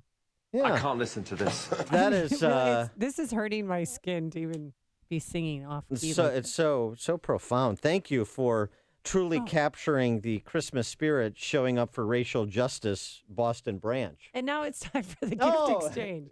This is where Amy gives me a gift and I receive it. Did you give this? But I got this with Peyton and Manning. Peyton and Eli. Peyton and Eli and my service dog. Well, we went to Target and we got you something. let me explain to you how life is. There are some people who are considerate, that would be you, and there are other people who choose a different path, and that would be me. Well, you have to open it. Yeah. All 'Cause that's the best part of giving a gift on Christmas so that you can see one's reaction. The best part of Christmas is receiving. Oh, gosh sakes. She got me the DVD of Concussion, this terrible Will Smith movie that I've resisted watching. Because it's about your Steelers. You will love it. I know, Mike Webster. Yes. It's more about Mike Webster. But I'm sitting out watching this movie the way Will Smith sat out the Academy Awards. Oh, you've got to watch it. I promise you'll love it. Thank you for the movie. I appreciate You're welcome. Hear about the big stories of the day, then talk about them right here on Chicago's Morning Answer on AM 560. The Answer. Here's microbiologist Dr. Kim O'Neill talking about balance of nature.